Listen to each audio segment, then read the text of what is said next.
Here we go. There we go. We're off skate. Lights up. Half an hour of racing underway.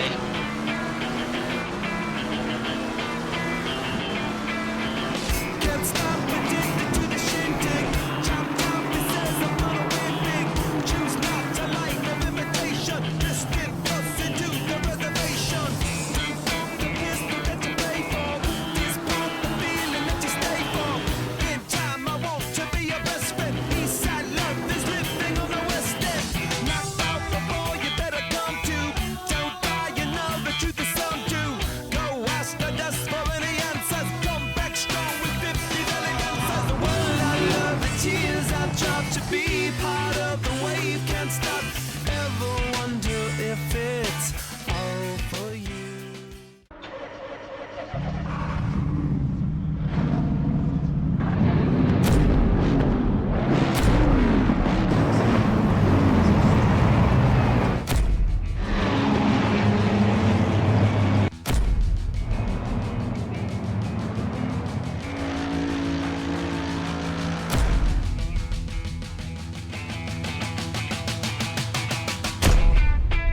Here we go. There we go. We're off skate. Lights up. Half an hour of racing underway. Can't stop addicted to the shindig. Chop top, it says I'm gonna win big. Choose not to like of imitation. Let's get closer to the reservation. The pistol that you pay for. This pump, the feeling that you stay for. In time, I want to be your best friend. Eastside love is living on the west end. Knocked out before you better come to. Don't die, you know the truth is some do. Go ask the dust for any answers. Come back strong with 50 million answers. The world I love, the tears I've dropped to be part of the wave. Can't stop. Ever wonder if it's all for you?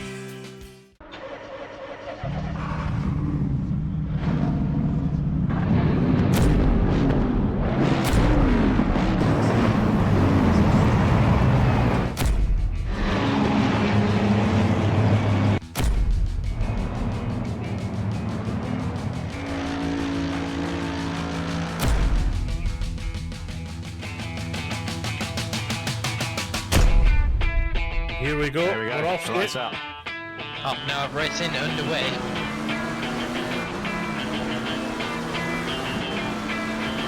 Can't stop addicted to the shindig. Chop top, it says I'm gonna win big. Choose not to like of imitation. Let's get closer to the reservation. The pistol that you pay for. This pump, the feeling that you stay for. In time, I want to be your best friend. Eastside love is living on the west end. Knocked out before you better come to. Don't die, you know the truth is some do. Go ask the dust for any answers. Come back strong with 50 million answers. The world I love, the tears I've dropped to be part of the wave. Can't stop. Hello everyone, welcome to Mini Endurance then. The new season is here finally, and we're starting today at Watkins Glen. The first laps of qualifying have just started. It was 20 minutes, now it's 15. We should get some nice lap times in. Currently watching Harry, who is currently joined with us at the moment, so we'll see if we can get any technical information throughout the race. But other than that, then, as like I said, it's the first round at Watkins Glen, so quite a nice track to start. Obviously, quite amount of different types of corners at Watkins. You obviously got the long back straight, which basically is the entirety of Sector 1. Obviously, that's starting from turns 1 all the way down to the inner loop. And then obviously you got like the Sector 2 and Sector 3, which are the more technical sections of the track. But currently then, we're watching Thiago, who obviously himself and Williams won last season's Mini Endurance. And I'd imagine these guys will be looking to try and keep on top of that title. Obviously, last race, Mini Endurance, it was actually another interesting race. Used to be also, who's currently P3 at the moment, who came second in that race and did very well on a different strategy. So we'll have to see if different strategy matters today. Obviously it's a mandatory pit stop today for fuel, with no fixed time, so they'll be able to do a quick stop and leave the pit lane if they wanted to. We'll have to see and how all the strategies differ, as it is a 2-hour race. It should be clear throughout the race with normal average temperatures. As you can see, it's 26:32 and no wind in sight at the moment, so the clouds won't be moving.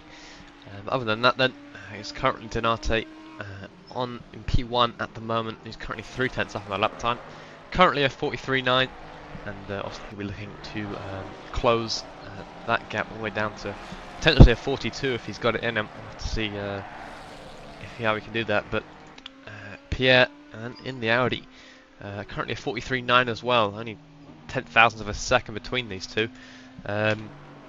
So it should be interesting to see how that works out. You also got then the likes of Hanak is back racing with us once again for another mini endurance championship, and he'll be making the most of that. McLaren is really extending on the track limits. Obviously you can go quite far out, but that was pretty much pushing it. He's currently 2/10 up on the lap time at the moment, still in the 44s, and I'd imagine himself in the McLaren looking to try and get into the 43s. Bit much about Watkins then.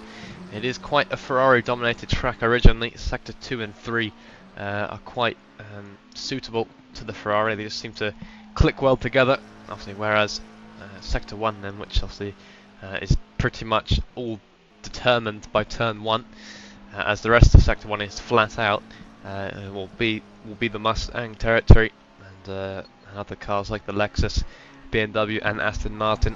We'll have to see what the top speed difference is like, and maybe in the race we'll get a better example. But meanwhile then, Hanak's finishing his lap 5/10 up, and this will put him, I believe, puts him P3. It was a 43.9 then for Hanak, so the top three relatively close together. Pierre actually got a 43.5 in, and Donate also 43.8. So that Audi looking pretty strong at the moment. We'll have to see how they fare in the race and the rest of the quali session then. But 11 minutes to go, so plenty of time then to set your laps. But we'll look down the grid and see what cars we got on the grid. We have got a Nissan GTR back on the track. It's been a while.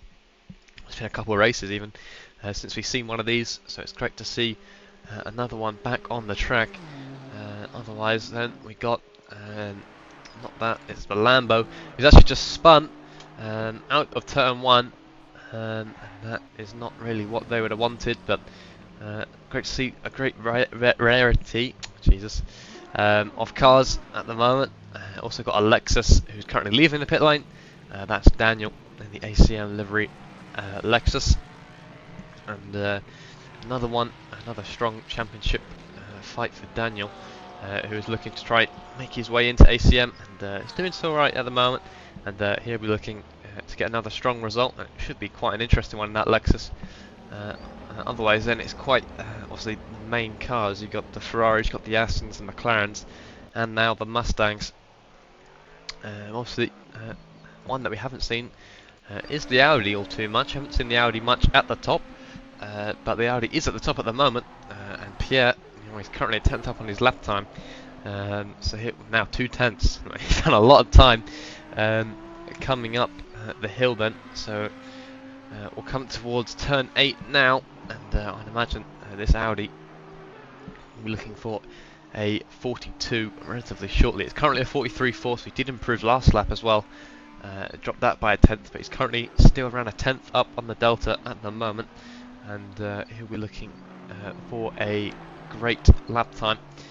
For perspective then, in terms of sectors, Pierre is 2/10 down, almost 3/10 down on the Mustang of Donate, so that's all that straight line speed is gaining Donate 3/10 of a second. But Pierre then crossing the line is a 10.5 improvement. It's a 43.2, and that'll be setting the pace then for the final 10 minutes of this quali, and they'll be looking to try and maintain this provisional pole for now. Another person up on the Delta at the moment is used to be currently P3, not enough, actually it will be enough to squeeze past Donate, if he can hold the lap together. Like I said, the Sector 2 and Sector 3 is where the Ferrari is so strong. We'll have to see how Usby does. He's currently 10th now and a half now, up on the Delta. We'll go on the passenger cam just for perspective of what I mean. Now 2/10. So this corner, especially this uphill right, as they come around the boot, they call it.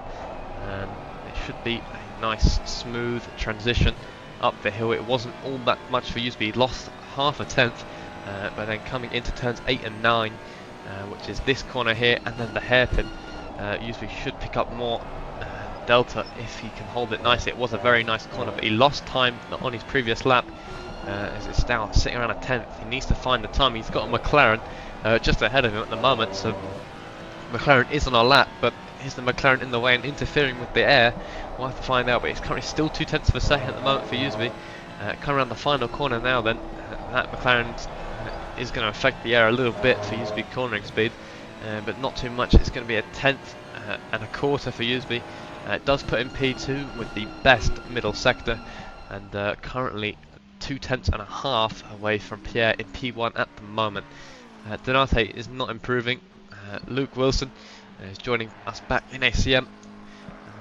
Is down on the Delta. Hanak on invalidated lap, but is up on the Delta.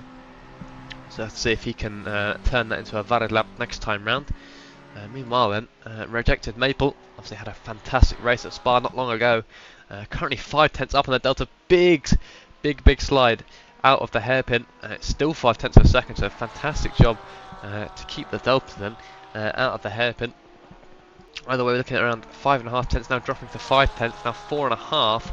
Now actually gains a little bit on the exit.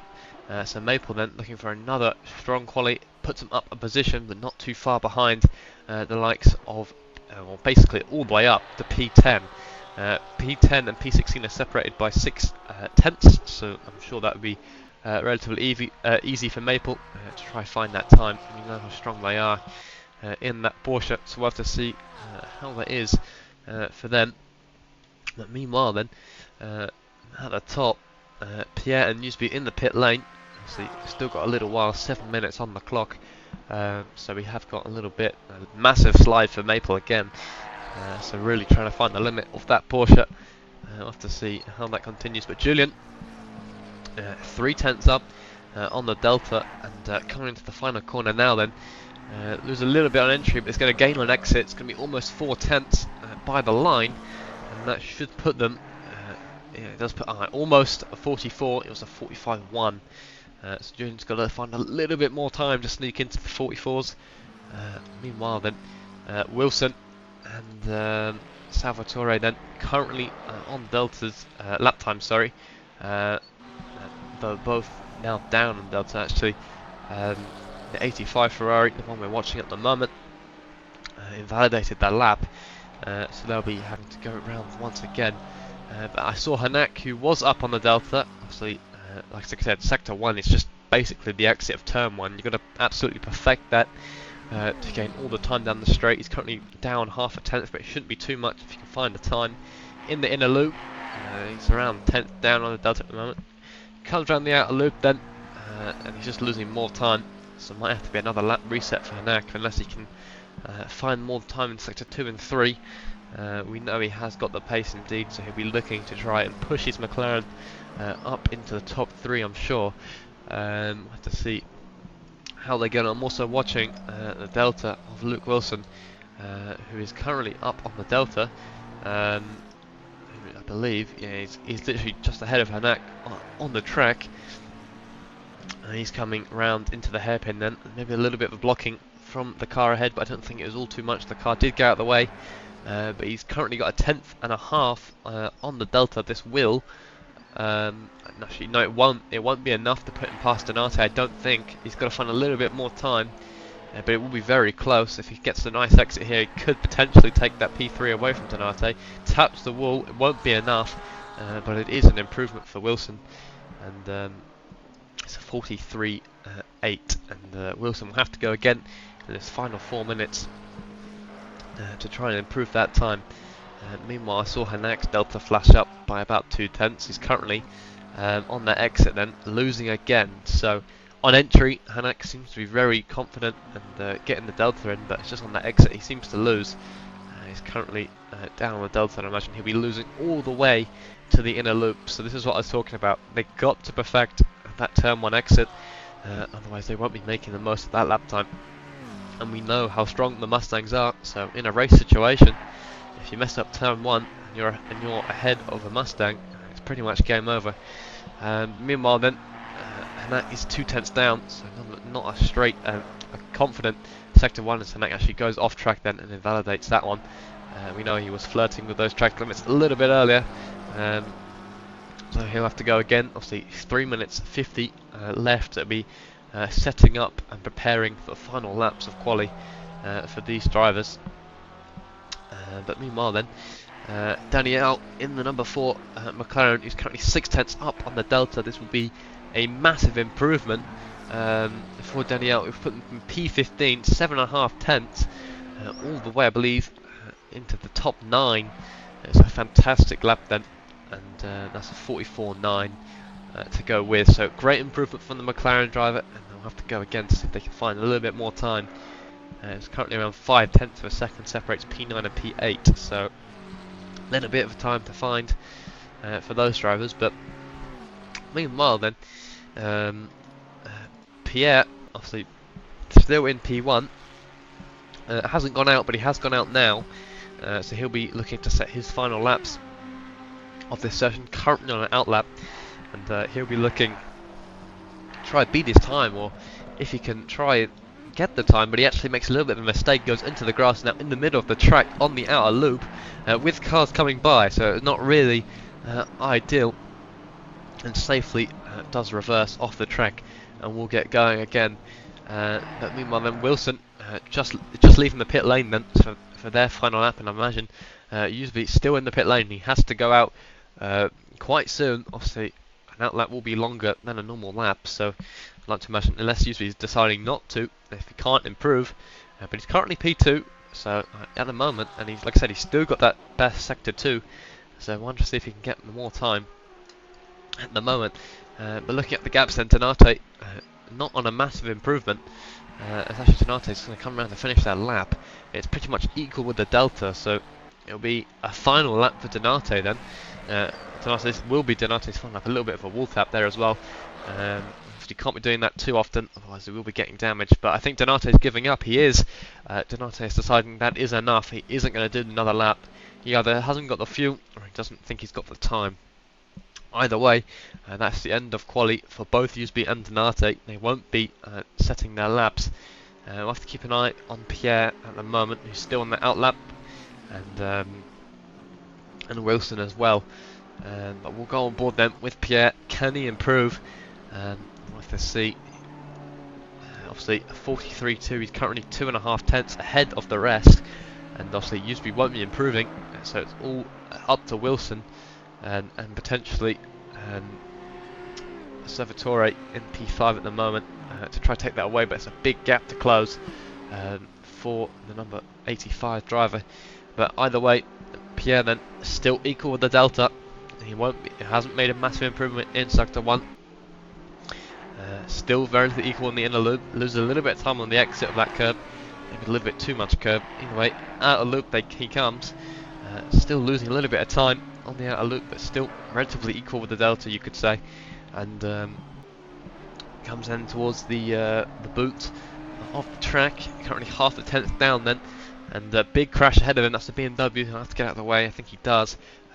Still, it's found the time back just on the exit alone. He's going to lose more time coming on the uphill. It's going to be around almost a tenth down on the delta, so I don't think it's going to be a massive improvement. Wilson's also down on the delta as well, so I don't think there's going to be any major improvement at the top then. As it stands, I believe Pierre will have pole. We'll just wait to see if he can improve his lap time. I don't think he can. He's still down on the delta, and yes, and he has given up on that lap. So provisional pole then still for Pierre. I say provisional because obviously Luke is still on a lap, but he has got 3 tenths or around 6 tenths to find because he's obviously down on the delta as well. So I don't think he has it, but we'll never know. I've seen many miracles before, so this could be one. Don't think he's going to find any time though. It seems to be struggling quite a lot through these corners. So at the moment I think I am going to call it, and it will be Pierre on pole position for the start of this 2-hour race. Yeah, as Wilson now 7/10 down on the Delta, so just finishing their lap then. Either way, that was a very interesting qualifying, or quite a bit interesting quali.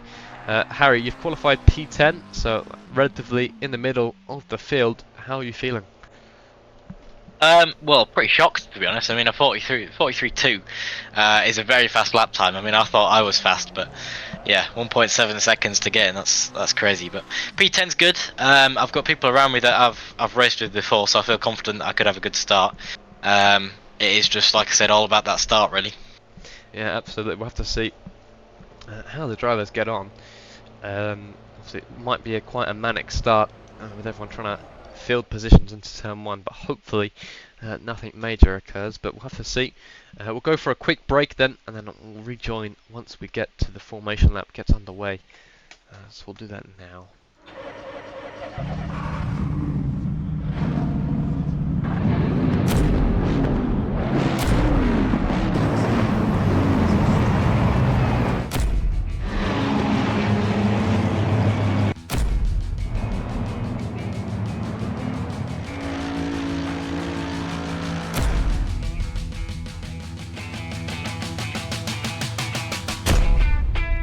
Here we go. We're off skate. Half an hour of racing underway.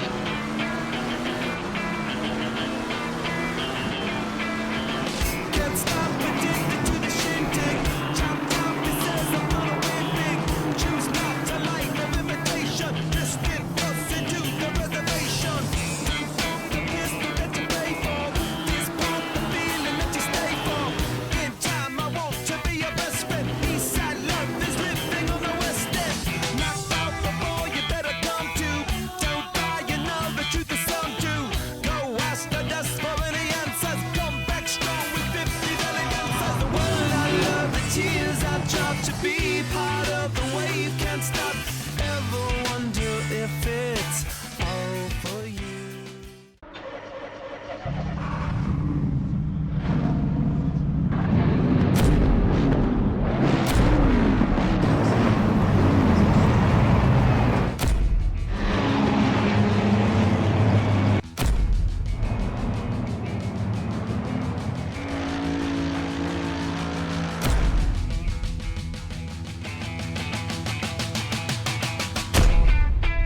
Here we go. We're off skate. Half an hour of racing underway.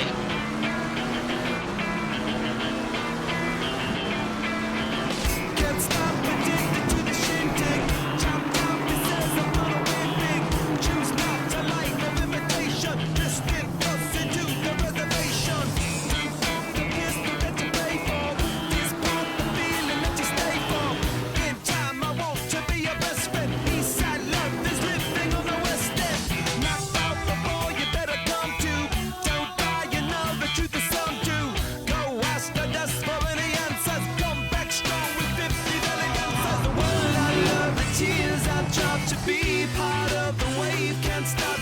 Ever wonder if it's all for you?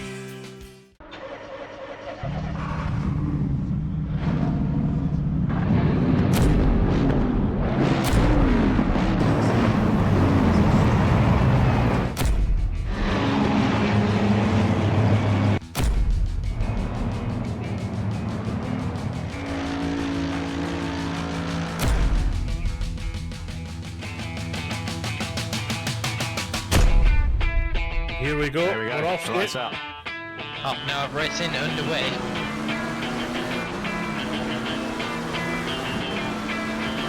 Can't stop addicted to the shindig. Chop chop, it says I'm gonna win big. Choose not to like no imitation. Distant us into the reservation. The pistol that you pay for. This part the feeling that you stay for. In time I want to be your best friend. Eastside love is living on the west end. Knocked out before you better come to. Don't die, you know the truth is some do. Go ask the dust for any answers. Come back strong with 50 million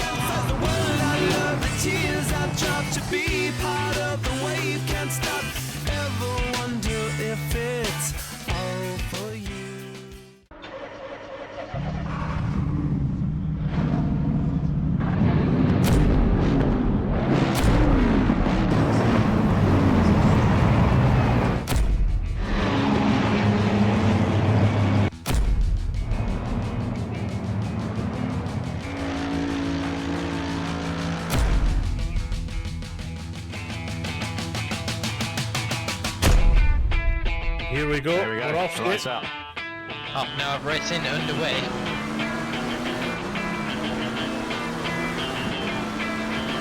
Can't stop addicted to the shindig. Chop top, it says I'm gonna win big. Choose not to like no imitation. Distant us into the reservation. The pistol that you pay for. This pump, the feeling that you stay for.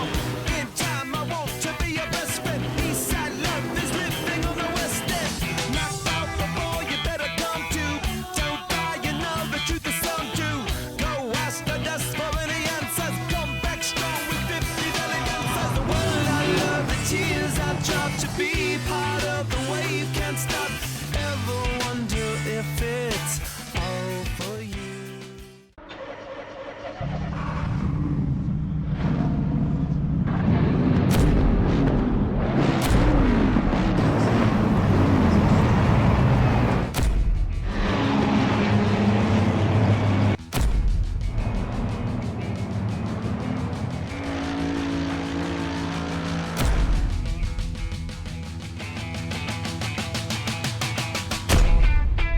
Here we go. We're off skid. Half an hour of racing underway.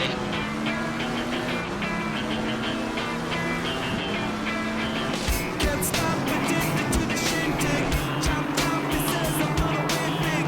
Choose not to like no imitation. Distant us into the reservation. The pistol that you pay for. This pump, the feeling that you stay for.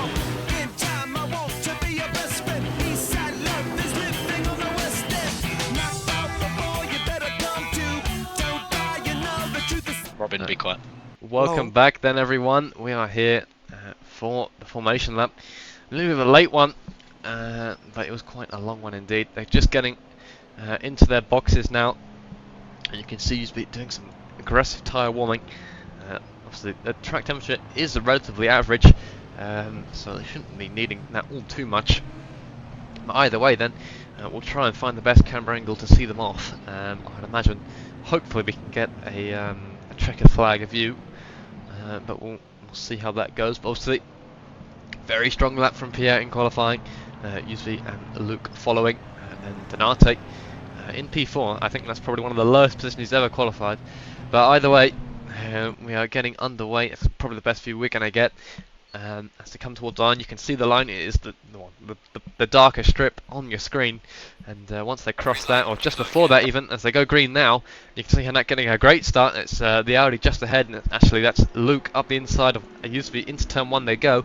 This is going to compromise both their lines already for the Mustang. Like I was saying before, the Mustang is going to get such a great start, and I would imagine that would be almost a pass for Donate already, due to the compromising start of these two going side by side. You can see the Mustang already side by side with Wilson then, as they come through, and the Mustang now already side by side with Yusvi. So that's what I was talking about, and that's what we're going to be seeing all race long. But either way, Yusvi's still holding the inside line, and they might be trying to hold it just about, almost gets his bumper taken off him. Either way then, Donate up into P2 from P4 already in Sector 1, so very impressive indeed. The outer loop they go. Pierre getting a fantastic start, Harry getting past Kelly as well. And a great start of these guys as they come towards turns 10, and now we'll have to see how it all works for them then. Wilson then losing a position potentially to the 85 Ferrari. I don't think he will. He might hold on to it, but Hanak's also looking for that position as well. You can see there's defence from that Ferrari trying to hold the position. You can see Hanak thinking about it. He doesn't think about it now, but he's going to try it all the way around the outside. Not going to make the move, so he tucks in for now. Then he'll have to try again elsewhere. So Hanak trying to get past as well. You can see them all filing in nicely. That's Will losing a position to the McLaren. You can see he's just trying to look for the move back at the hairpin. Massive slide for the McLaren. Holds on to that very nicely, but it has allowed Will to get through already. As we come then to the close of lap 1, Pierre is still our race leader, followed by Donate, Yusvi, Wilson, and then Catania. I'll just say also say Sam. Either way, Hanak will then follow that little train, and the gap is a little bit 1.1 seconds to Julian. Already you can see that's Harry behind him as well. So Harry will be looking for a pass on this straight, I'd imagine. if he has the slipstream and the straight line speed advantage. I think he does on the McLaren, so I'll have to see how they get on. But either way then, Donate, you can see the gap had closed all the way down that straight, and that's why I was talking about that straight line speed difference that this Mustang has in Sector 1 is so crazy that Donate could probably close a half a second gap at least. So either way then, coming down into 6 and 7, you can see the Audi pulling away in the corners. As you can see where the advantage is for both of these cars. I think that's Kelly. Yeah, Kelly's just lost position to Mark, so Kelly down another position. Currently down in P10 at the moment, so he'll be looking to try and make a re-overtake if possible.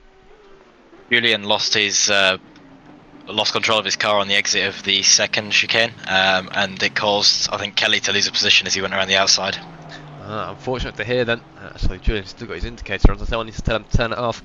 But yeah, does explain why Julian is in last place at the moment. But either way then, unfortunate, but obviously still plenty of time in this race to gain all these positions back. But massive gaps already forming then. You have got the top 6 separated by 3 seconds. And that's P6 to P1. Either way then, we'll go on board with Donate. You'll see the gap absolutely disappear. The gap is currently 0.4 of a second, and I can imagine Donate will pretty much be side by side with Pierre by the inner loop. So potentially even before that, the gap's already 0.3 of a second. So it's all flat from turn 1 and all the way up to the inner loop. And even the inner loop's pretty quick as well. But either way, Donate then on the inside. Trying to make the move into the inner loop he goes, later braking for Donate. Audi's going to hold it all the way around to the inside, a little bit of contact made. The Audi does hold the position, but it has allowed Usby to try and go around the outside of Donate in the outer loop. I think Donate actually got quite unlucky on the curbs, which did bottom his car out, but Usby looking for the dive already. You can see the train of cars following. There's actually the 85 Ferrari already back past Luke Wilson then. Wilson making a little bit of a mistake going wide, but Wilson's going to hold on to the inside then. So Wilson's still on the inside. The Ferrari isn't going to have the grip at this stage that the McLaren has. And there will be Luke back into P4. Either way then, this train is getting very exciting. Luke fears a dive bomb from the Ferrari, so he's going to hold on to that position just for now. Meanwhile, Mark's making more places, as Mark has gained another place to P14. Meanwhile then, 2 McLarens battling it out behind, so I'll have to see how that goes for them. But meanwhile then, the 969 Aston Martin, that's Antonio, he'll be looking to join this train, and very soon we could have a 7-car battle for P1, and it's absolutely incredible. You can see how close they all are to each other, and Harry hitting the wall in the background, that's not really what he wanted at all, but he should probably join this train as well if they keep battling it out. Donate making a little bit of a mistake on the exit, but it won't matter. He's going to get all the straight line speed. Anyway, the gap is 0.2 of a second, so it's closer than it was last lap. So Donate will be side by side with the Audi again. Let's see if the Audi tries to defend the inside this time. Either way, Donate, big swoop to the right then.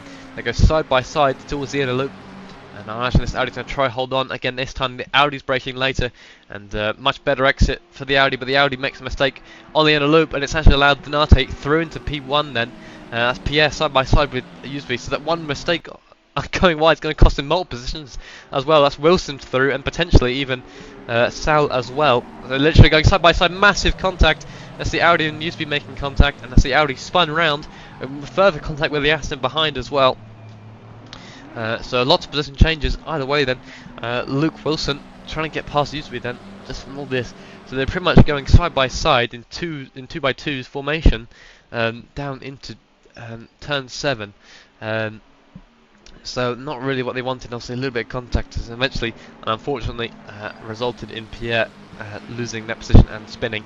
Either way then, we've still got a very intense battle for P2. Donate has pulled the gap to 1.5 seconds, and I'd imagine in that Mustang not much is going to catch him at this point, unless a mistake of course. Either way, watching Luke Wilson then, see if he can try and make the pass on Newsby. He was very close, and now is trailing. And that McLaren will have better straight line speed than that Ferrari, so I'm not sure how much of a difference it will make on this straight, but we'll have to see.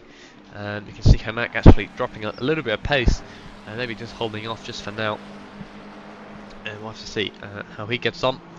Now, either way, then we'll go on board with the McLaren, see what the speed is like, see what the slipstream is like. It is pulling. You can see the gap closing, and I don't think it's going to be enough to be side by side, but it will be enough to get very close to the back of that bumper and try and put pressure on Usby. Either way, look, Wilson's going to try and hold on to this just for now. He's still got plenty of time left in this race. It's only been 8 minutes, and these guys have already swapped and changed positions about 7 times. So we'll have to see how they got and how the strategy start to play out. Obviously, if you weren't here for quali, I was saying it is a mandatory stop for fuel, no fixed time.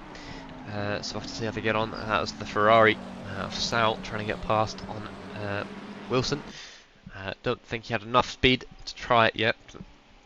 You can see Donato then in P1 at the moment. You can see the gap. The gap is still around 1.5 seconds, so it's quite balanced. Obviously, Donato much quicker in a straight line, and these guys much quicker in the corners.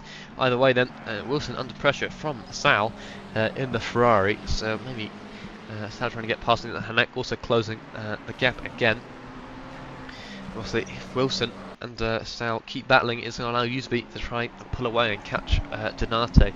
Obviously, nothing these guys can do in Sector 1 to match the pace of that Mustang, but it's all in the corners for these guys, obviously.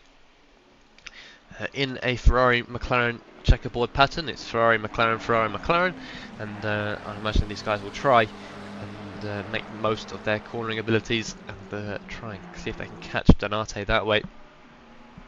Or they might just keep battling it out, and we'll have to see what the strategy is like. But anyway, it was a personal best for Usby last time round, and very close to being a personal best for Wilson as well. But Wilson very close to the back of Usby, much closer than it was last lap. So we'll have to see if the pressure has been applied, and if he can get past the massive cut of that curb from that Ferrari and it survive. Obviously, if you cut too much on that curb, you can actually bottom out and the car can jump. So either way, that's another massive load of curb that Hanak and Sal took. So these guys pretty much pushing the edge of the track limits then to make the most of it. Anyway, the gap to the leader then still around 1.5 seconds, so the balance gap, but that was a massive mistake for Sal. It might actually allow Hanak to try to get the pass into turn 8. He's all the way on the inside, a massive squeeze from Sal. Hanak is still on the grass to try and make the overtake. He is still on the grass, on the marbles, and does back out of it. Hanak trying absolutely everything to try and make that go, but Sal was not having it. Pretty much blocked off the inside, but great racing and great confidence from Hanak to try it on the grass, but did back out of it because obviously his tyres, obviously all grassing on the marbles, he isn't going to have the same braking performance as he had on normal tarmac. Either way, further down the grid then, Mark up into P12, so he's gained a few more positions since we last saw him, and he's currently on the back of Daniel in that Lexus. So we'll have to see how he gets on, if he can try and make his way by. A massive slide for that Lexus. Into the final corner they go.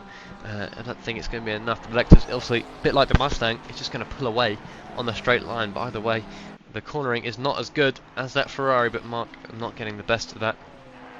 And that's the Audi. That's Pierre in the pit lane then. Maybe an early stop to try a longer undercut. Maybe just needed enough of that time to go down. Obviously, it's not a fixed time, so they can just add a litre and go if they want to. I'll have to see. I imagine that Audi isn't too fuel efficient, so obviously I imagine Pierre is obviously all calculating it, but we'll cut back in. But meanwhile, the big story, Usby has caught Donato. The gap's around 0.8 of a second, so I'd imagine there's a mistake for Donato in that inner loop section where he struggled not long ago, and has cut the gap down. Obviously, it doesn't affect these guys all too much since Donato is leading, but if they can close the gap in the corners, it's all to play for still. So it's pretty much the gap been cut in half. So Donato making a relatively big mistake then to drop that amount of time in a short space of time. Meanwhile then, Mark then pretty much on the bumper of the Lexus, potentially looking for a move in the boot. I don't think he's going to get it just yet. Obviously that Lexus starting to be just holding him on to P11 at the moment.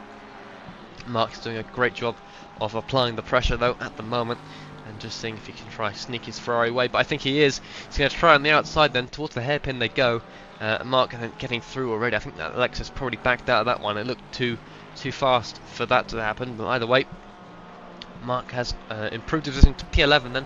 He's currently got 3.3 seconds to Maple in that Porsche. So Mark doing a great job off the start of this race. Only been 15 minutes and doing it great either way. Meanwhile then, Hanak set the fastest lap of the race last lap, and it was a 44.9. So obviously Hanak just trying to take it easy at the moment and maybe try to play the long game with these guys. Obviously you can see how much Kirby's taking compared to the rest, so you can see where that time is being gained.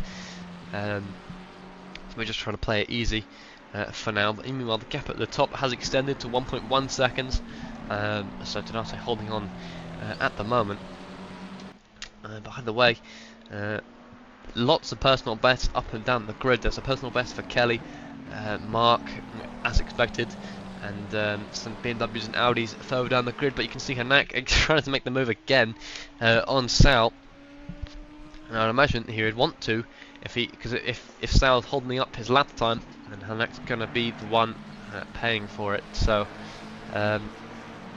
it will be Hanak's job to try and get through and then try to settle into the pace that Wilson, Newsby and Donate are doing. But the gap has come down again to 0.3 of a second, so another mistake for Donate, which is not really what he wants. Obviously it's still quite early to say, to make a pass even. But either way, it's not really. When you can see a massive slide from that Mustang coming out the corner, you could see you could see the tyre marks as he's trying to avoid from hitting the barrier. So, Newsby and Wilson trying to put on the pressure and try to force him into more mistakes. But obviously, there's nothing they can do in that first sector against even the amount of mistakes Donate could make. It wouldn't make a difference. It would be almost nothing, but that McLaren is looking very close to the back of that Ferrari, and they're going to be almost side by side. So by the time they get to the inner loop, they are pretty much neck and neck as they come towards the inner loop. That's the McLaren on the outside, used to be holding on to the inside for now. But I say, I don't know if this is wise, because if they start losing positions and time, then they're just going to let Donate run away with it. But you can see Donate trying to use all the curb. And that was almost a little bit worrying, as it could have been another mistake. He's doing alright at the moment, but the big question then is Wilson or Newsby faster? And they've got to think about it, because if they try and work together, they could potentially get past Donate. I'll say this is obviously off the start, this is not really what any of them wanted. If they let that Mustang through, then obviously this is what's going to happen. These guys are playing the catch-up game, as they got to try and make all the time in sectors 2 and 3, whereas all Donate has to do is hit the throttle pedal out of turn 1 and fly away by around half a second. Either way, Donate's doing a fantastic job in sectors 2 and 3 as well to hold the gap. So that Mustang so strong as well. By the way, these guys have got to make through, but Hanak's dropped off as well again. So maybe Hanak not finding the confidence he needs to try to keep up at the moment. He was not long ago obviously on the back of Sal. So we'll have to see if he can try catch up again. The gap's around 1 second at the moment. But other than that, everyone relatively close together. This at the top is the closest battle on track at the moment. So very interesting battle they're doing. Low 45s at the moment. Obviously that was Sal doing a 44.9 last time round. He's the only one of the 44s at the moment. So just trying to push along. But obviously these guys in the air, dirty air of each other, which is not really going to help all cornering performance at all. But we'll have to see what goes on. The gap is 0.6 of a second. So we'll have to see if that gap closes in these couple of sectors. I'd like to imagine Donate is probably losing half his time on turn-in. Exit speed should be fine. That's obviously in the Mustang. Not much can really be done about that. But it will be turn-in speed and how much rotation he can put in the Mustang. There's grass touching for Donate out of turn 7. As they come towards turn 8 now, used to be trying to make the most of his rotation. Obviously, like I said before, the Ferrari is so strong in sector 2 and 3, and you can see him actually pulling the gap and pretty much staying right behind Donate in these sectors. So I have to see how they get on, but Wilson dropped off a little bit from Usby actually, and actually has put Sal on the back of Wilson. But that's the second time Hanak then in turn 10 has gone off track, so it's 2 invalidations in a row. If he's not careful, there could be warnings, so Hanak could be looking at an early drive-through at the moment, so it's not really what he wanted. And even with the extension, he's only just on pace, so maybe Hanak struggling, or maybe just trying to fuel save and just try ride it out at the moment. Obviously all strategies will be different. If they fuel save, they could technically go the 2-hour distance, but it's a lot of fuel saving to do, so we'll have to see how that goes. But obviously these guys are all very close together at the moment, but meanwhile then Mark has closed the gap to Maple. It is now entering the 1 second region. He's actually pulled Daniel along a little bit, as Daniel's also within a second. So Mark could be looking at P10 relatively soon. But meanwhile then, we'll be looking at these this lot. You can see how close they are. They're pretty much bumper to bumper in these sectors. Another slide for Luke then. It's not really ideal at all. You can see Hanak again on the grass. So Hanak really trying to push the limits at the moment. Maybe not finding the pace that he needs to keep up with this train. He's on another invalidated lap, so that's 3 invalid laps in a row for Hanak. So he needs to try and keep it in the limits just for now. 20 minutes has gone by then, and obviously quite a lot of action has happened. And if this keeps going on, I imagine we'll get a lot more action soon. Meanwhile then, Mark is still trying to close the gap. The gap's around 0.8 of a second at the moment. So we'll see how that goes. Mostly, like I was saying before, we have got Pierre still running and obviously making his pit stop. He didn't serve for fuel, so he still has got to do a mandatory pit stop to meet the requirements, but he is going faster than the leaders at the moment. So if he can just hold off for now, hold out for now, I'd imagine he can try and crawl back into that little train. Obviously if they keep battling as well, we'll have to see how that goes. But meanwhile then, Julian is another first person to enter the pit lane. If it's for fuel we don't know, but meanwhile then, that Nissan is looking quite heavily damaged, and that's not really all what a Nissan should look like. And I imagine the Nissan engineers are probably crying in pain. But either way, Nissan, you can see it's blinking lights. You can see it's got quite a lot of front end damage, so I'd imagine Adam will have to repair that and probably serve his mandatory pit stop with that too, if he can do the fuel saving. We don't know, but you can see him go into the pit lane now then. But meanwhile, Luke Wilson on the back of Usby on the outer loop, and they come through then. It's actually Sal looking around the outside of Luke as well, so these guys just don't want to give up at the moment, but all that fighting has allowed Hanak to close again, and so we'll have to see how Hanak gets on and if it's enough. But you can see Sal's all over the back of Luke there now, that corner. They're pretty much identical lines, and you can see Luke's finding the need to try and defend the inside line. But you can see that Sal's not trying it. He looks to the inside, he looks to the outside, trying to put the pressure on. Just holds off just for now, and gets a much better exit than Luke does.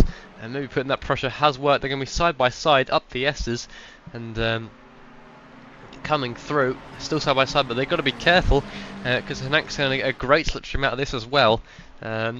Still side by side, Luke's going to hold on just for now, but Hanak has come out of nowhere from the last of this train, is side by side with Sal into the corner, has to back out of it. That's great racing coming up the S's, but they have dropped back by a second to Usby, so that is the time you lose if you continue to fight. But obviously, all great fun, of course. But meanwhile, Usby's pretty much on the back of Donate. Donate probably making another mistake on the outer loop. They were close, going on the back straight, Obviously, Donato pulling away, but he has lost again time in that inner and outer loop. So maybe that's the Mustang's weak point. We'll have to keep an eye on it. But Usby is in range to make a move at the moment. He's just got to have the confidence and the brakes to do it. Maybe a little bit too ambitious at this stage, but if he gets the right line, the right exit speed, he could definitely try and send one up the inside and change the whole course of this race. Meanwhile though, Luke Wilson's got a little bit more of a gap to find to try and close back up to Usby. It's a mistake for Donate. Grass again. It's not really the mistake he needs at the moment, because again, Usby's still on the back of him. And like I said, although they're going into Sector 1, if Usby can continue this pressure, Usby could be looking at a pass next lap. The gap's 1/10 of a second coming down the pit straight, and obviously that's with Donate straight on speed. But obviously Donate will pull away here as expected, but we'll have to keep an eye on Usby, see if he can try and make that time back in Sector 2 and 3 to potentially make a pass for P1. So we could potentially have our third race leader of this race. Obviously Usby starting P2, he dropped at the start and he's back into P2, so he'll be looking to try and finish on the podium, of course, but the podium is very much undecided. Obviously you've got Wilson, Sal and Hanak as well in this little train, so we could have a race long battle. Big slide for Usby though, so that's the first mistake for Usby. Hanak going off track as well, another invalidated lap for Hanak.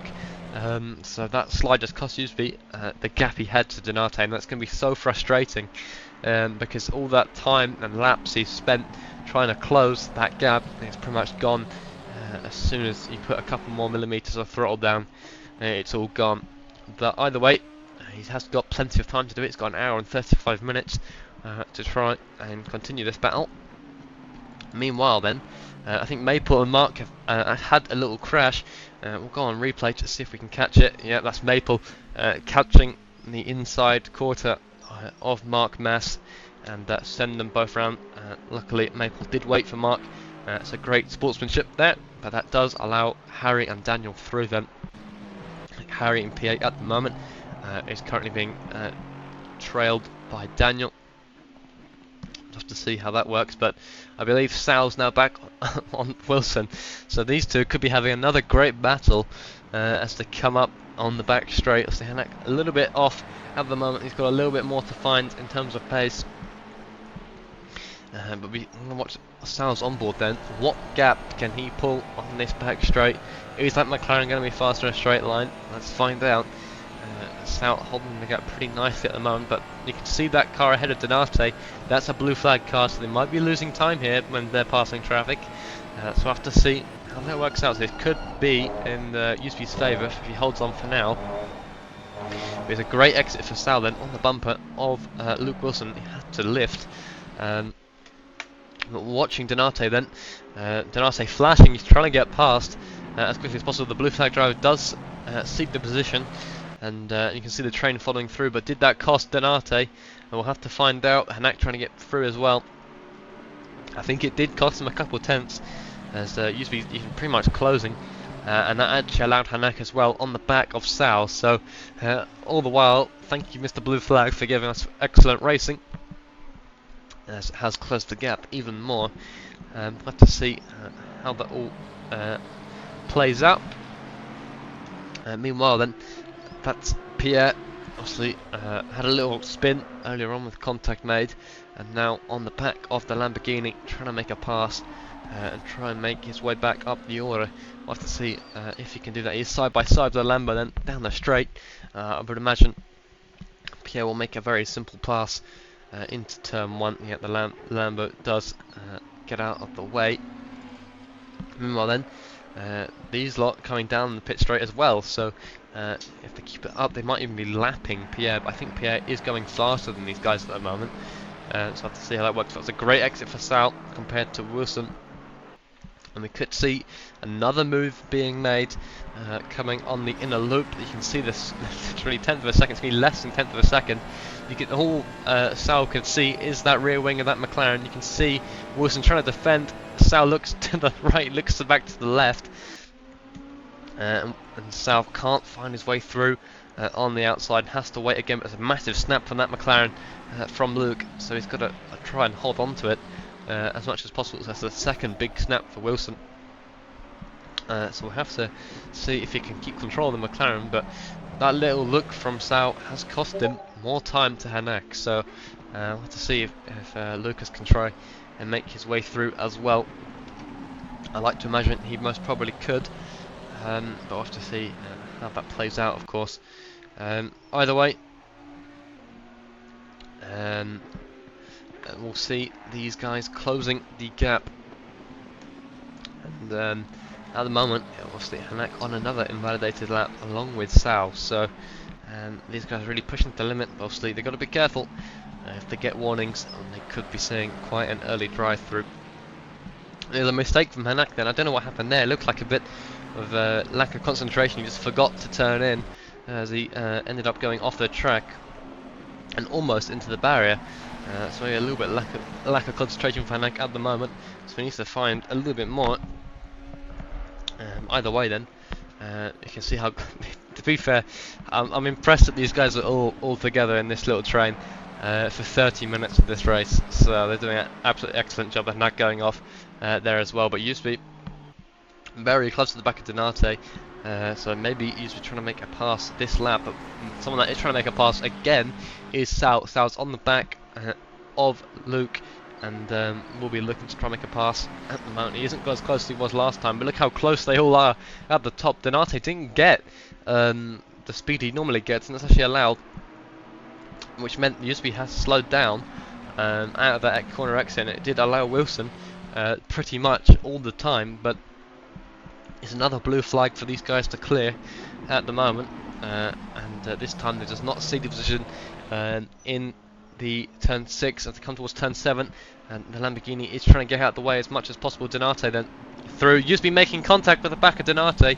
maybe a little bit of a desperate dive to try and get out of the way of the blue flag driver. Donate survives, but meanwhile Luke and Usby side by side then.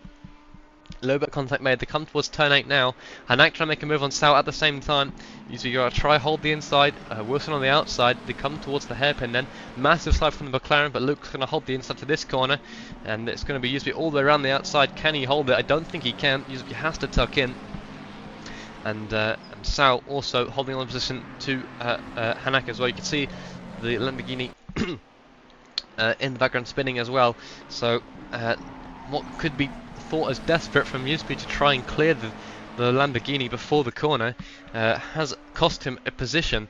So no major changes there, but obviously contact has been made between him and Donate. I don't think that'll hurt Donate too much, but it could hurt Usby. And that Ferrari is made out of paper mache, so we'll have to see how much damage that has cost him. But either way then, it has allowed Luke Wilson to take P2, and this time for Wilson to try and close the gap to Donate, but someone that is trying to close the gap and make room for the gap is Hanak then on the outside of Sal. Still can't get past, but there's a mistake for Sal out of these corners. He's going to struggle on the corners on the grass and on the marbled, has allowed Hanak up the inside and through. That's what one mistake on the inner loop can cost you, but someone that's trying to make a move for the P1 is Luke Wilson. He's looked to the inside of Donate. Maybe Donate making another mistake on the outer loop has allowed Wilson to look for the inside. So we'll have to see what this is costing. You see how late Yuji's braking for that corner. I don't know if that was what it was last lap or just his new strategy. I don't know, but that was very late braking from Yuji again. So the trail braking off that Ferrari, just making it work up the hill. So that's what I was talking about the Ferrari, is how capable it is in these sectors, just to be thrown about and basically just driven very hard. But I think actually Sal made a massive mistake. He's actually 2.2 seconds down from these guys, so it's quite unfortunate. But you can see Yuji's on the back of Wilson, very close to be making a move. Have to see how they get on. I'm just going to take a quick break for water, but we'll continue watching this battle just for now.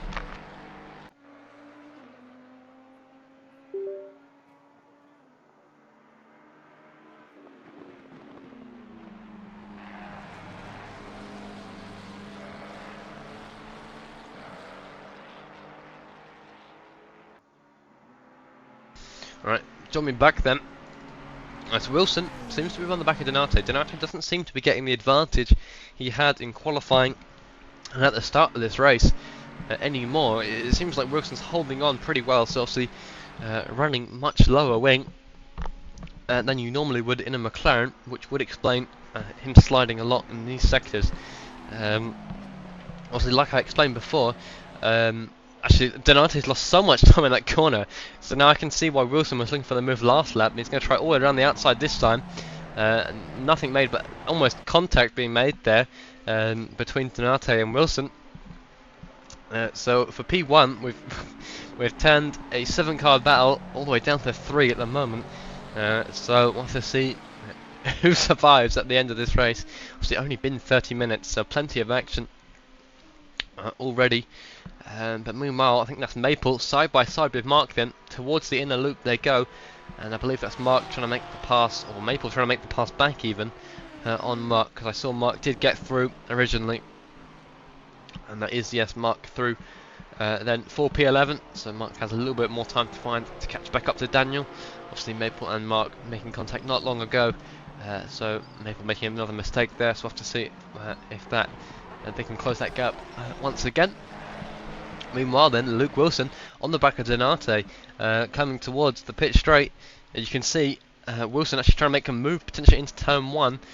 Doesn't think about it for now, but something that does worry me a little bit is Donate's speed on the exit of this sector 1 has just diminished completely, and he's got no straight line speed at all.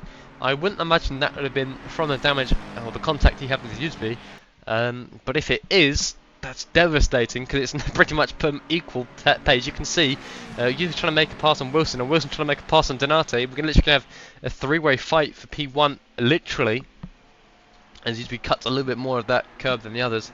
It doesn't invalidate the lap, but almost could be an incident then.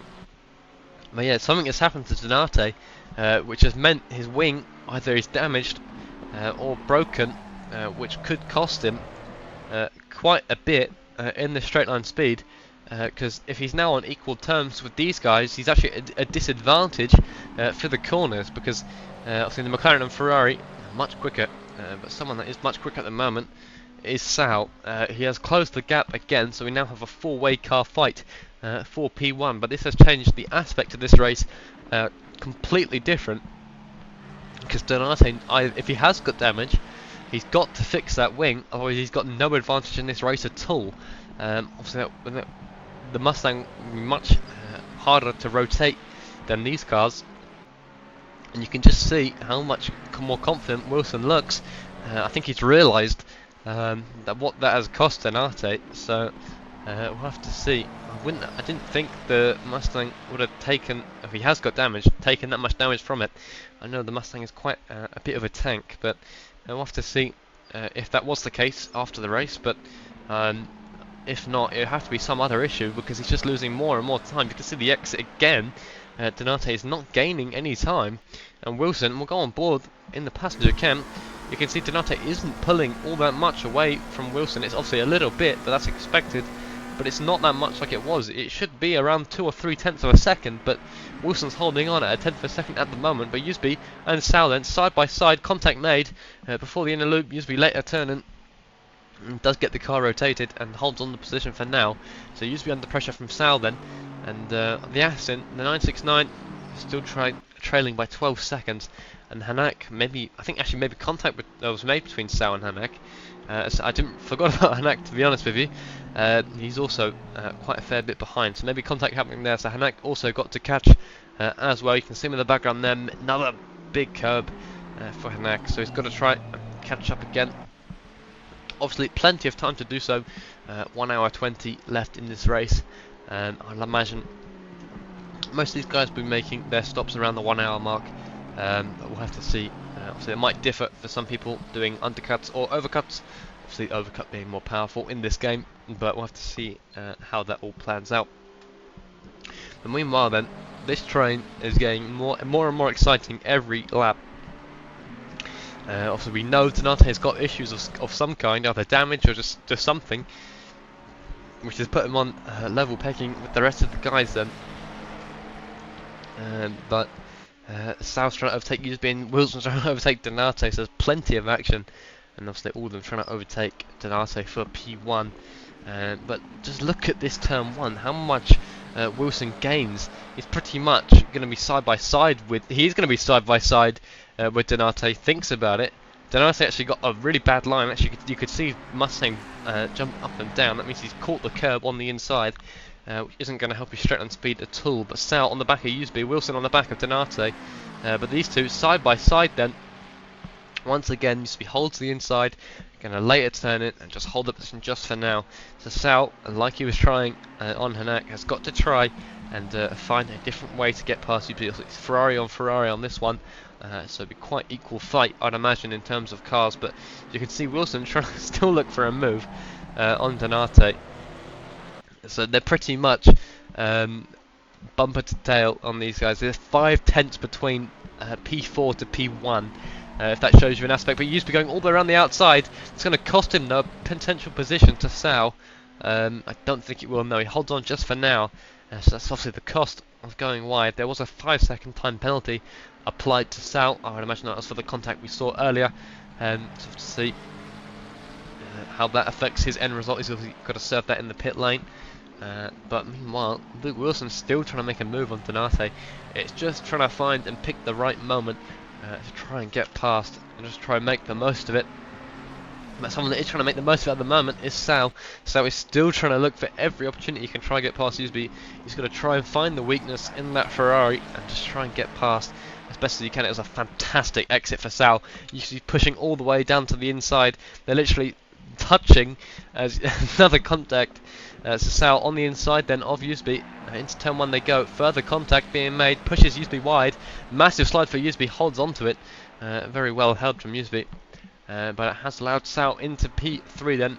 I'll have to see if that looks at the stewards. I couldn't see from the best camera angle and how that worked out. But it did look like Sal did bump Usby, which did allow him to get the position. But meanwhile, Luke Wilson on the back of Donate, 1/10 of a second. So you can really tell that Donate's shot and speed has just disappeared completely, and has allowed Wilson to use most of that McLaren. That low wing McLaren should be absolutely fantastic on that back straight then, compared to that Mustang. And obviously with that rotation, it's pretty much pushing Donate through that corner. It would be, you would like to imagine, an easy pass for Wilson, but easier said than done, some may say, as he's still trying to look for a way through on that Mustang. Obviously quite a hard car to pass on its own, but when it's damaged, I'd imagine it may be a little bit easier, but it could be a little bit harder depending on how slow Donate is going. The last lap for Donate was a 46.5, and it was pretty much the same across the board for the top 4. The best pace at the moment is being set by Pierre. Obviously earlier contact did set him down all the way down into last place, but he's currently P17, and last lap for him was at 8:45.9, so around 6/10 quicker than half of these guys. But another fantastic exit for Sal then on the back of Luke Wilson. So we could have another position change. Sal does think about it, but holds off for now then. But Luke Wilson, you can see the exit speed just disappear for Donate, and all the while this is it's going to be quite interesting, because it's mainly now who has the fastest straight on speed. It's quite hard to piece together when they're in the slipstream. But the top 3 then separated by 3/10 of a second. There's a 10th between them all. So Wilson still trying to look for a move. He's got to try and pick the moment. He's got to try send it up the inside, and that's what he's looking for. But Donate's made a mistake. Donate's into the grass. Massive curb taking for Donate, and that's allowed Wilson all the way around the outside. But Donate's going to hold on to the inside for now. Obviously, Luke Wilson's going to hold the inside to this corner. It's actually allowed Sal up the inside of Donate as well. So they're going side by side, and that's actually then Donate one mistake in the inner loop. That's cost him 2 positions. It was bound to happen.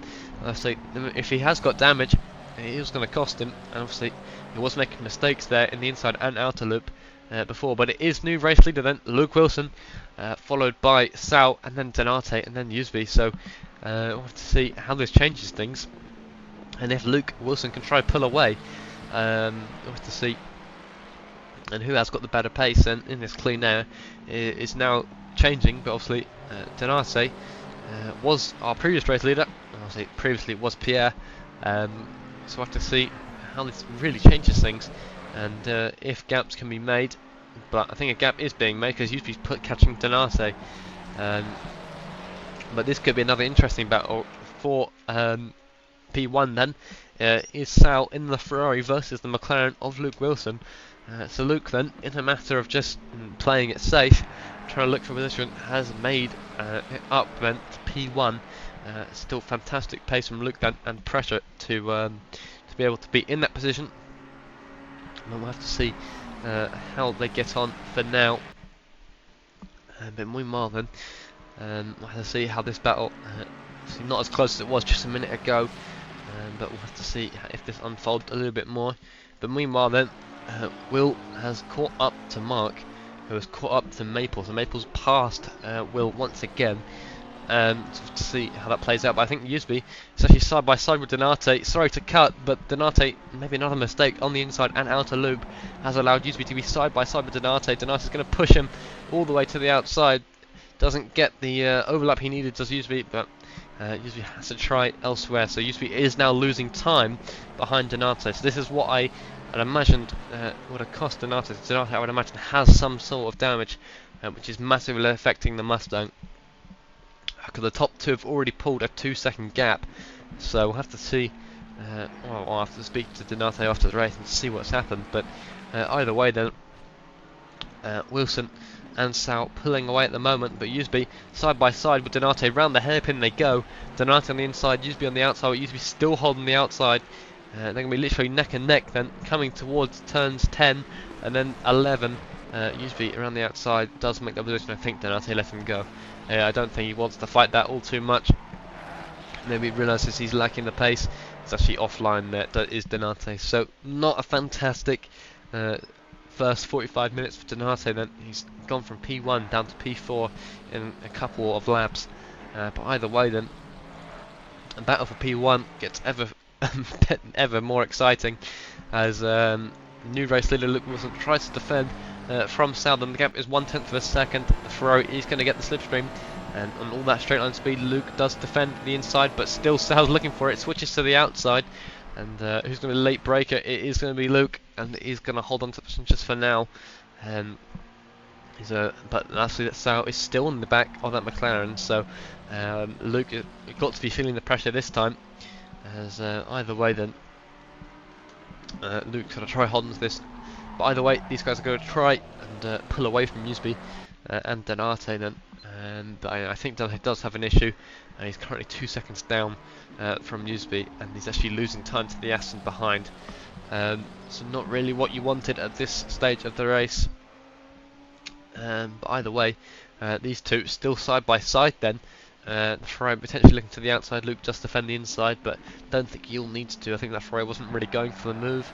But either way, we'll have to see. We know that Ferrari gets such good exits, but we know who Luke does as well. So we'll have to see. It's going to be the battle of the best exits, and at the moment it's Luke winning it.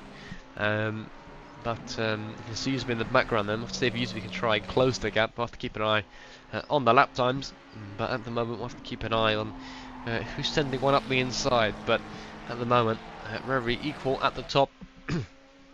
Elsewhere, Hanak's trying to make a move on the 969 Aston Martin. Hanak's done another great recovery. It was a fastest lap last time round. It was a 45.3.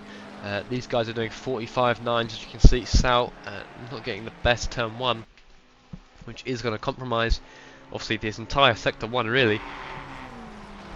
Like I said, it's all about the exit of turn 1, and yeah, he's down to half a second. I say that like it's a big gap, but it is a big gap if you've been watching the last couple of minutes of this stream. I mean, it's pretty much a tenth between them all for at least a couple of laps. So that was quite exciting, especially to still have a P1 battle 45 minutes in is very incredible and great to see. Meanwhile, Hanak has made the position change up into P5, and he will now looking to chase after Denate, see if he can try and make that gap close, and see if he can try use Denate's damage or issue to try and get past him as well and put himself back into P4. Meanwhile then, we'll continue to watch Sal and Luke then as they move forward. But Harry, I must ask you, obviously now in P9, so you have gained a place and now on the back of the McLaren. How's it looking? Not the greatest. I did have a mistake earlier on which lost me about 20 seconds and put me down into P10. I've gained a place on Daniel Owls in the meantime, and now I'm on the back of Corredu in front of me. I'm just trying to maintain, really. I mean, the tyres aren't really in the best of shape due to my spin, so 12 minutes and I'll be in the pit lane. Yeah, that's it. Like Harry said, 12 minutes and it'll be in the pit lane. I'd imagine that'll be the same for most of these drivers, as they'll be looking to try and set their pit stops. But for the top then, it's all to play for. I mean, I'd imagine Donate is going to try either an undercut or an overcut of sorts to try and make up for his lost time. And I imagine Hanak and Pierre will try and do the same as well.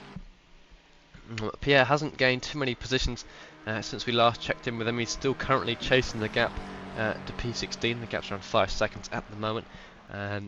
He is still setting faster pace than these guys at the top at the moment, but not by much anymore. Obviously, when these guys in clean air now, he's only going around 3/10 quicker. So that may seem like a lot, but it's not really a lot at the top. We'll have to see if Pierre can gain any more time on these guys. But meanwhile then, we're still watching Sal chase after Luke, but the gap's not as intense as it was, but still a very close battle expected to come. Obviously one mistake and it's over for Luke, as it is for Sal. Useby then, I don't think he has got the pace to try and keep up with these guys anymore. Obviously these guys now been released into the free air, they've pretty much pulled away, so great pace either way. And the gap between Hanak and Donate has dropped, so Donate is again losing more time to Lucas Hanak as well. So maybe we'll see Hanak trying to overtake Donate if Donate even fights it. We'll have to see. But looking down the grid then, there is another battle then for P12. It's Maple and the 97 McLaren. They're chasing after Will, and that's Mark as well just behind Maple. So we'll have to see how that goes. Obviously, like Harry said, he's currently chasing down Danielle at the moment, so we'll have to see if he can try to get past before he stops. We'll have to see, but if not, we'll have to see if Harry can try to overtake him in the pit lane. But we'll go back to the top then, as it is still Sal chasing Luke at the moment. It still is the closest battle on the track at the moment, if you would believe it. This battle from P1 has been the closest all race at the moment, almost for a full hour, so it's pretty cool to see. But that's right, looking very confident in sector 2 and 3 as well, and so is that McLaren. So it's relatively balanced between these two, and I imagine not too many battles would be seen from here. These guys will just try work together, try and pull away, and just try and give themselves as much as a pit stop buffer as possible, to allow them to come out in free air as well. Meanwhile then, Harry looking to the outside of Danielle, up the S as they go. I like to imagine Harry then trying to get past then on the back straight.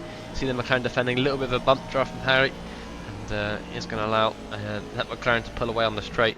That does that bump draft, so not helping too much, but the McLaren survives another day. So Harry, taking my words and just trying to get the pass done before the pit stop. We'll have to see how that goes, of course, but that's Pierre getting past Jerry Lang in that Porsche. So that's an odd position for Pierre. Obviously is closing the gap. Obviously it was 5 seconds, not 2 laps ago. So doing a great job, and he's already on the back of the 420 BMW. So more positions to be made for Pierre then, before he comes into his stop. Of course, the only person to have served their pit stop is that Nissan. Obviously I was talking about them, and obviously they damaged not long ago. So they have stopped, and then they have served their pit stop, but if they've got enough fuel for the race, we'll have to find out. But at the top then, it is Sal side by side with Luke then up the S's, and up the back straight they went. It's Luke on the inside, Ferrari on the outside. Luke's holding on for now, so maybe they're not working together, and they're going to paddle out even more. They've got to be careful, because you can see Useby in the background of that picture there. He's not that far behind. Obviously the gap was around 5.5 seconds. It's now 4.7. So they've got to be careful. They don't want too much contact, too much time loss. Otherwise, they're just going to get themselves involved in another 3-car battle. I mean, great for us, but not really great for their race at all. We'll have to see how that plays out for them. So these two then still want to fight it out for P1. It's if Sao can try and make the pass. Sao has been trying to pass absolutely everyone today, and he wasn't giving up at all. So great to see. But I said, the moment we're watching Harry then, once again on the back straight, trying to close the gap as much as he can to the McLaren and try and find a way past and a gap to try to sneak that Aston Martin into. We'll have to see. But this big slide for Harry actually, in a correction.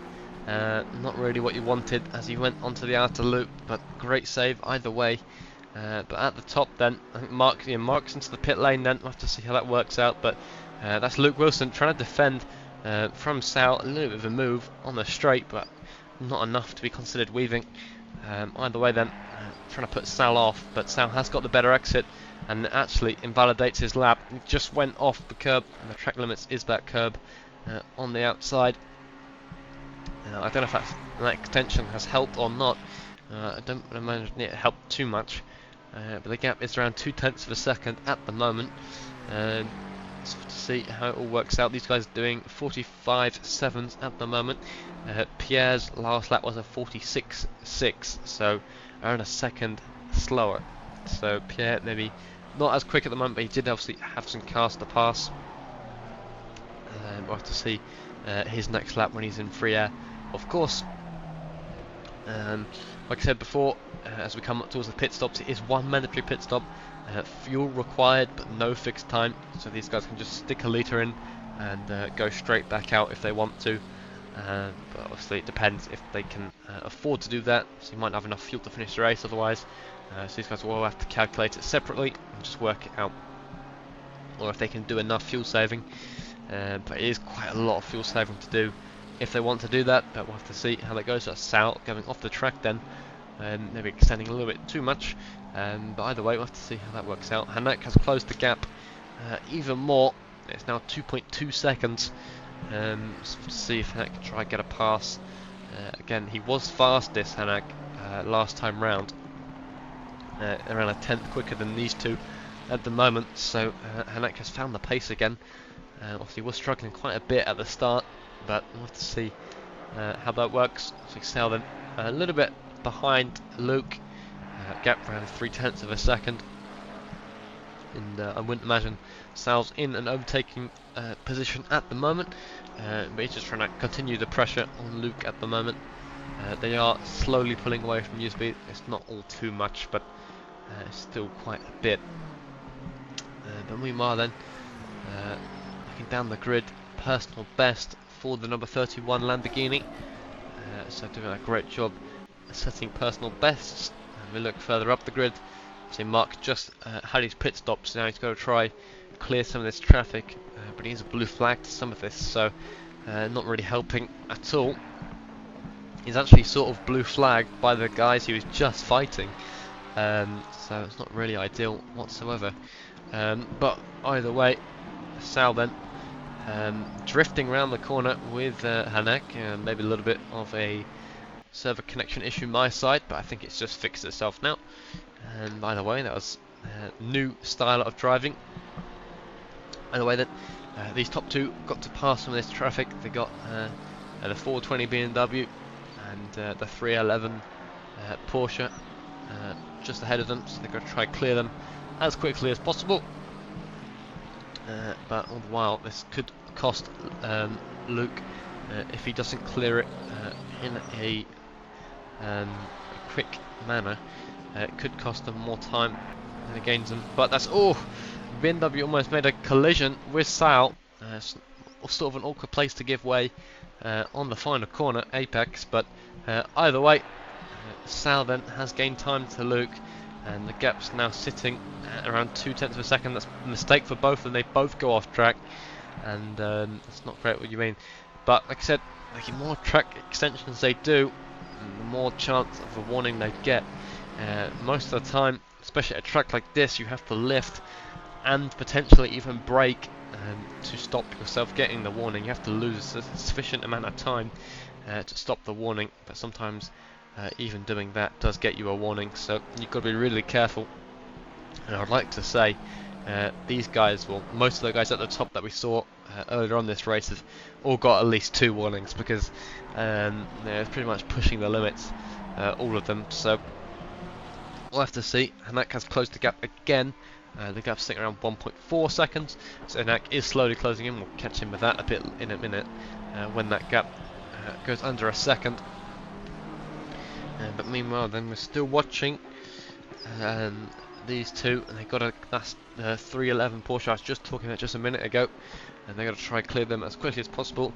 And like Harry said, he is in the pit lane then, so Harry then trying the pit stop, and we'll have to see where he comes out and what pace he does after the pit stop. Obviously almost at the halfway mark of this race, and then still got a battle for P1, and that's absolutely amazing.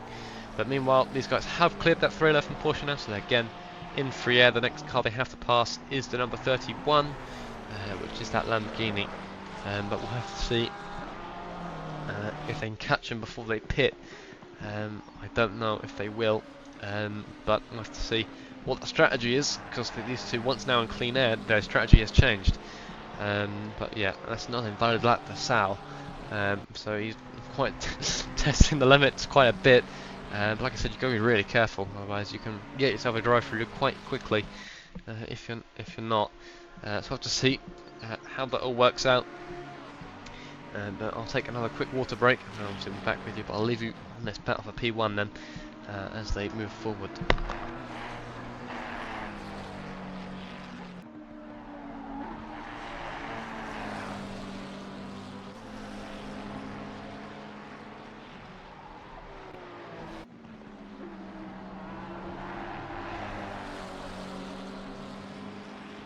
We are back then, these two just clearing that Lamborghini. I think the server connection issues have come back into play, as they all seem to be perpendicular to the racing line as they come around the corner. But I think it's yeah, it has fixed itself again. But yeah, these two then continuing on their battle. Never mind, it has come back.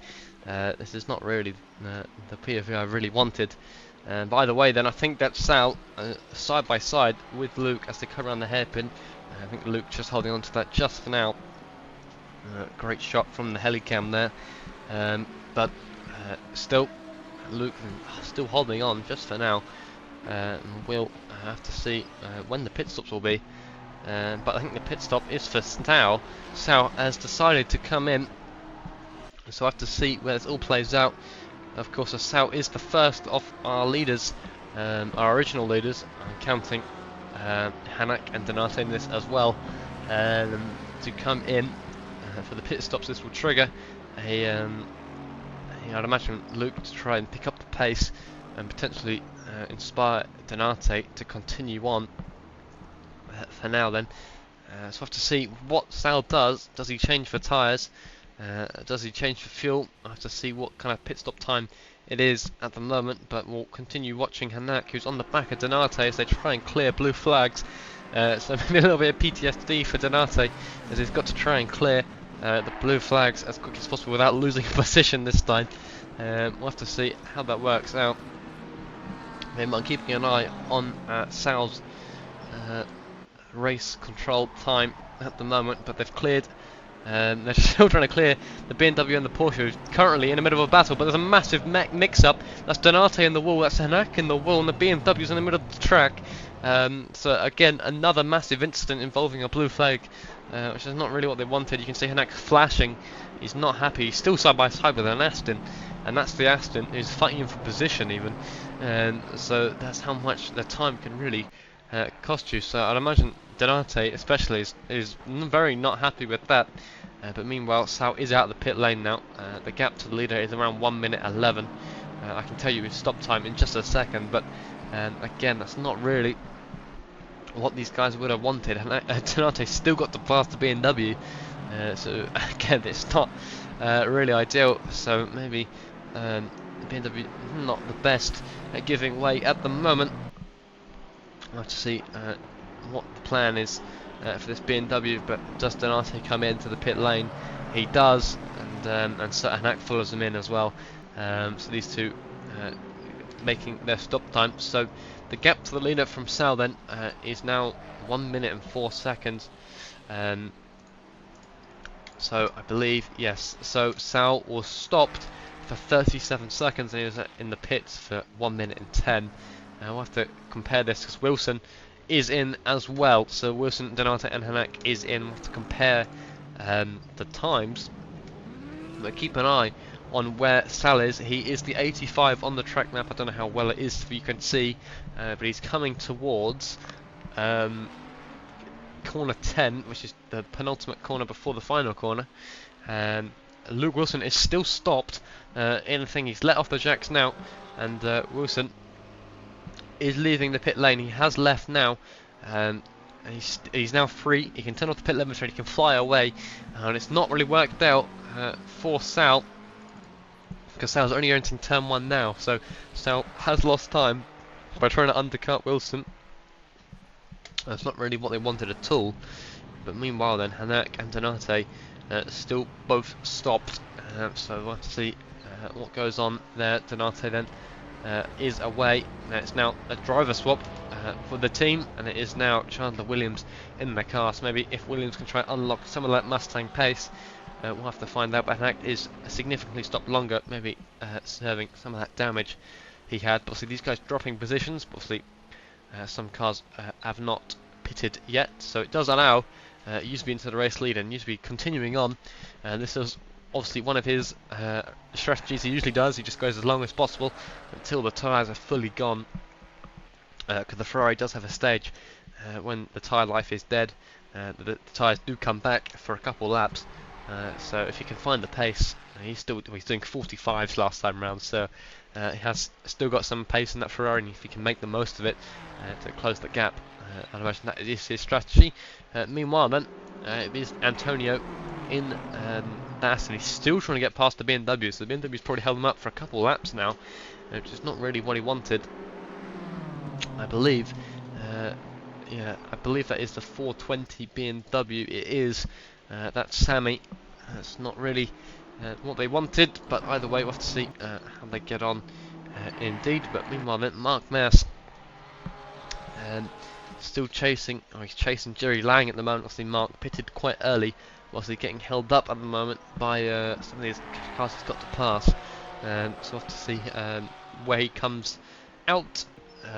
Well, compared to obviously the people he was fighting a minute ago, but very slow exit did Jerry Lang have, and I don't think Mark expected that at all, as he makes a rear contact and he's going to lose a position.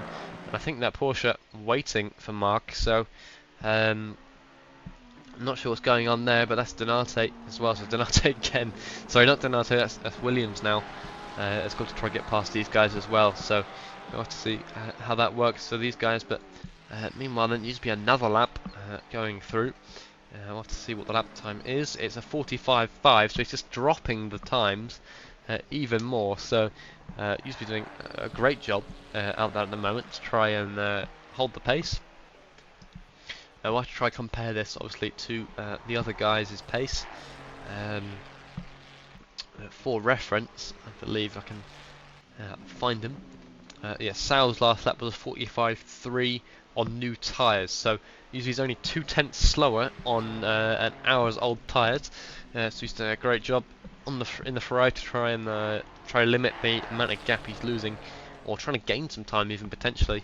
We'll have to see how that works out for him. Meanwhile, Daniel in that Lexus personal best last time round is a 46.7. It's a great job on achieving PB then,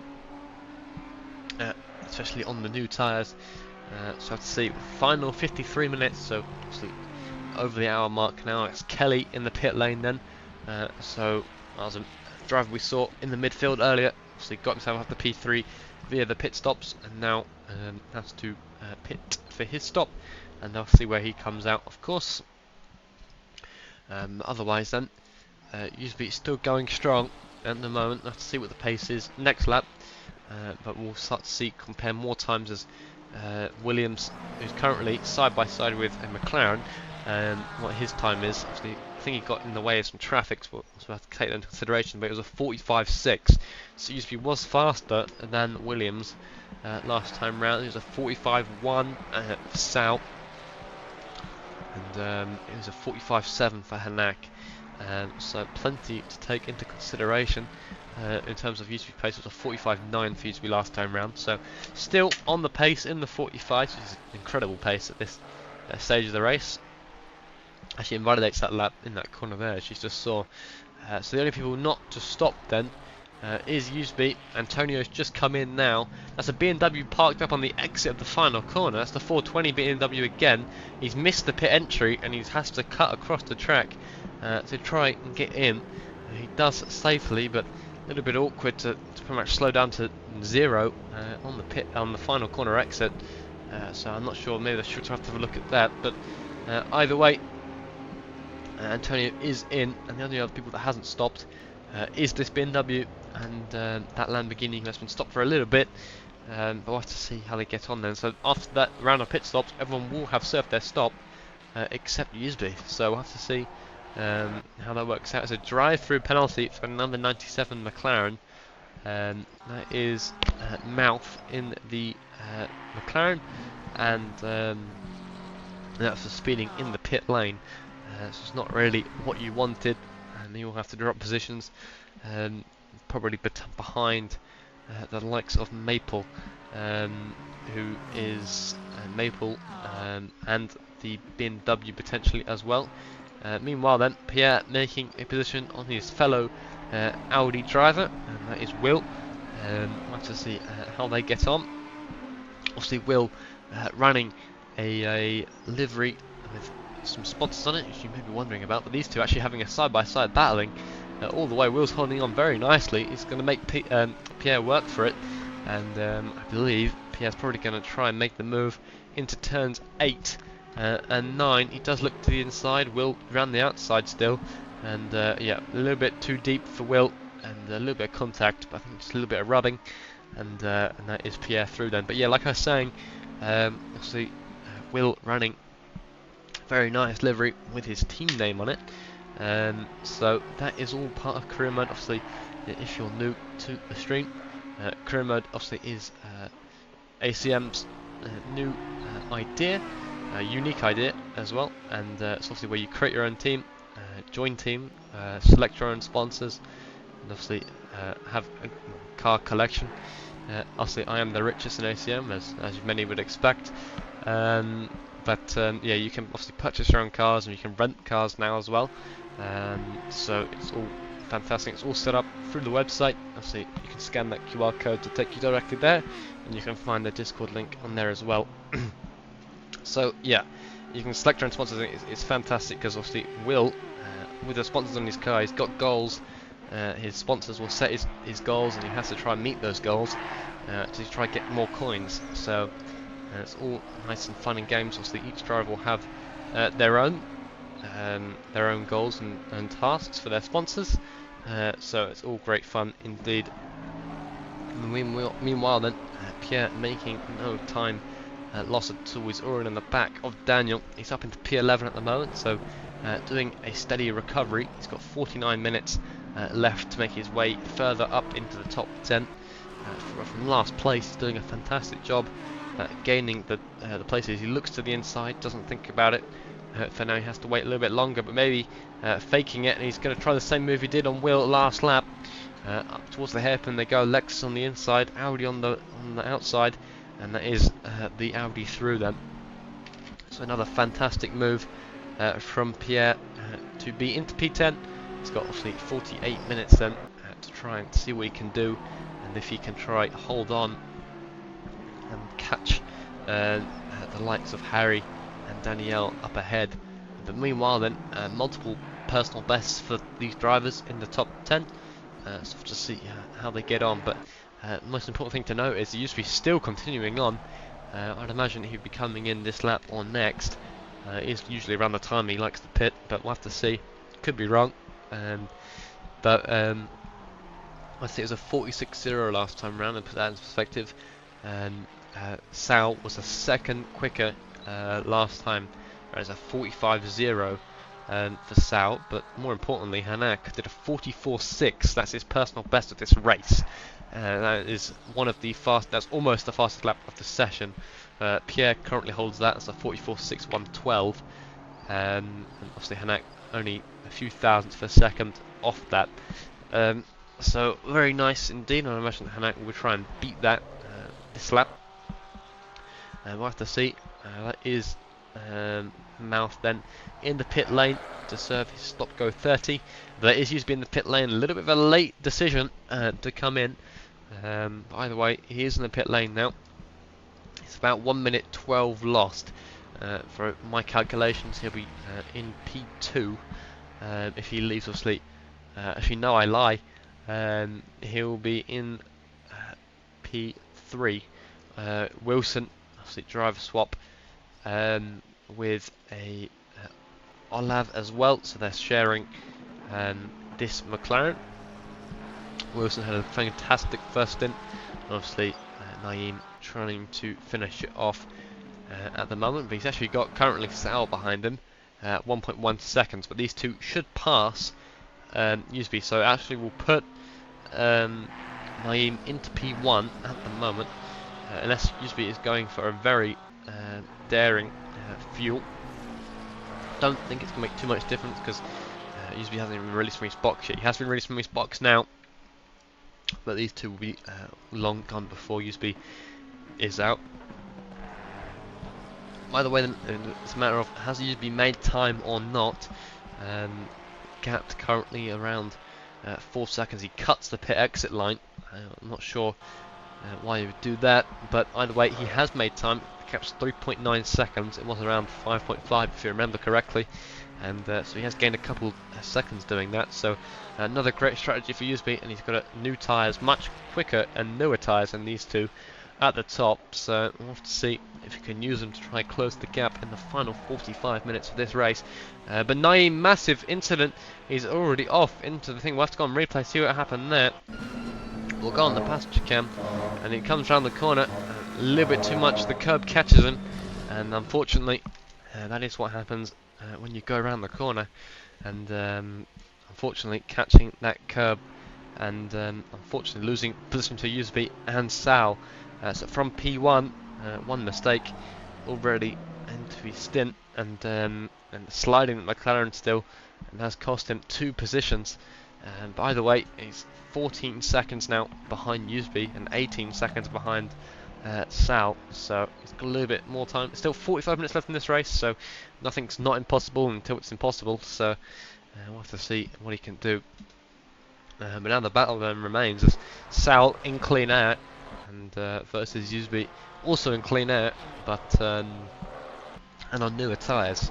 So I wonder if Usby can try and close that gap. We'll have to find out. So he was holding very nicely on the old tyres and earlier on this race in that train, so we'll have to see. Last time around it was a 45.4 for Sal. Obviously Usby just came out of the pit lane, so this will now, the lap he's on will be his first official time lap of his new stint. So we'll have to see how he gets on. But it's a personal best for Kelly then. Currently in P7, just running his own race at the moment. He's doing a great job at doing so. But meanwhile then, Pierre 45.1 last time round as he tries to clear some blue flag drivers. So he's currently quickest of the rest, and he's quickest on track at the moment. So he's doing a great job holding on for now. He's currently closing the gap to Harry at the moment, so we'll have to see if that gap can close quickly, so we can get a nice battle on stream. Either way then, I think the struggles for Williams and Donate do continue. They haven't all too much. They are gaining on the Aston ahead of them, but it's still not enough at the moment. Invalidated last lap and invalidated this lap, so maybe the struggles not happening at the moment for this Mustang. I don't know if they corrected the damage or not, but either way we'll have to see how they get on. So like I said, Williams in the car now, taking over from Donate, and Naeem taking over from Wilson. Not a great start for Naeem into his stint, but either way currently holding P3. And then it's Hanak in P6 then, trailing Williams by 6 seconds. Has received a 10-second time penalty, and obviously I'd imagine that's for the contact a little bit earlier we saw, but we'll find out for that shortly. But meanwhile, Will on the back of the Lexus then, as that BMW, I believe that's the 420 BMW, side by side with the 97 McLaren, after the McLaren getting through then. So either way, great battle. If a mistake for the McLaren, it's going to cost him exactly like it did Naeem. It's pretty much a repeat incident, but luckily the BMW doesn't hit the McLaren. McLaren will have to wait for a safe gap on the track, and like he does there, and then rejoin safely. Either way then, we're going to pay attention on these gaps ahead. It was a 45.4 for Usby last time round, and it was 45.5 for Sal. There's the McLaren making another mistake, hitting the barriers. That's not really what he wanted, but I don't know if he's cost Usby too much time. But either way, Usby gaining around a 10th a lap. So we'll have to see what it should be like, but he's got a Porsche between him and the race leader at the moment, so we'll have to see what's going on there. But we're still watching Will then, 6/10 of a second behind that Lexus. We'll have to see if he can close that gap to the Lexus and try and make a pass. It's then obviously Pierre beyond that, but I wouldn't imagine these guys would be trying to catch Pierre. But they have got Maple at 12 seconds behind, so they've got to be careful not to lose too much time. But either way, Will versus the Lexus into Sector 1. That Lexus is going to pull away as expected, and we'll be trying to make all the time in the corners and try and get past as quickly as possible. Meanwhile, it's a personal best for Antonio of 45.0. That is one of the best times of this session that we've seen since the pit stops. So Antonio doing great pace. It's a 45.2 last time around as well. That's much faster than these guys up ahead still. So Antonio finding the pace on this second stint. But meanwhile, I think that blue flag did cost Usby. It was 45.7, or pretty much 45.8 for Usby last time round, and it was a 45.3 for Sal. So a little bit of time lost for Usby, but he's got to try and make up for it now. He's got to clear that Porsche as quickly as possible. 40 minutes of this race being left then. Harry, you're pretty much equal pace with Danielle up ahead. Obviously the pit stop not really ideal, and has helped you get closer. So what are your plans in the final 40 minutes? Again, it's just really tyre sort of preservation, really. I mean, I've already had a couple contacts with that exit wall, but tyre health so far has been good. I'm trying to keep this 4-second gap, maybe trying to close it up, but Pierre's catching me fast, so I think there'll be a battle there soon to manage. Definitely will be. Obviously Pierre doing a great recovery drive at the moment. Obviously was in the fight, or started on pole position even, and had quite an early fight between 7 cars for P1, and as expected it didn't end the way he probably wanted, and Sam all the way down to last place, and at the moment he's currently in P10, so he's doing a great job. Obviously got 40 minutes to try make as many positions as possible, and obviously Harry is the next on his list, so we'll have to see how he gets on. He's a little bit slidey through that inner loop, so we'll have to see if that doesn't affect things too much, but maybe a little bit of lag my end as he seems to be sliding around half the corners like we saw before. But either way, 45.0 for Sal last time round, and it was 45.4 for Usby. So Sal's picked up the pace definitely to continue on and to right into the distance, and for pretty much the first time in this race since the pit stops, we haven't had the gap less than a second for the entirety of the race. So to have a whole hour of racing before the pit stops without the gap for P1 being less than a second is incredible. But either way, Will's trying to close the gap on Daniel, Pierre's trying to close the gap on Harry, and they're pretty much the closest battles on the track at the moment.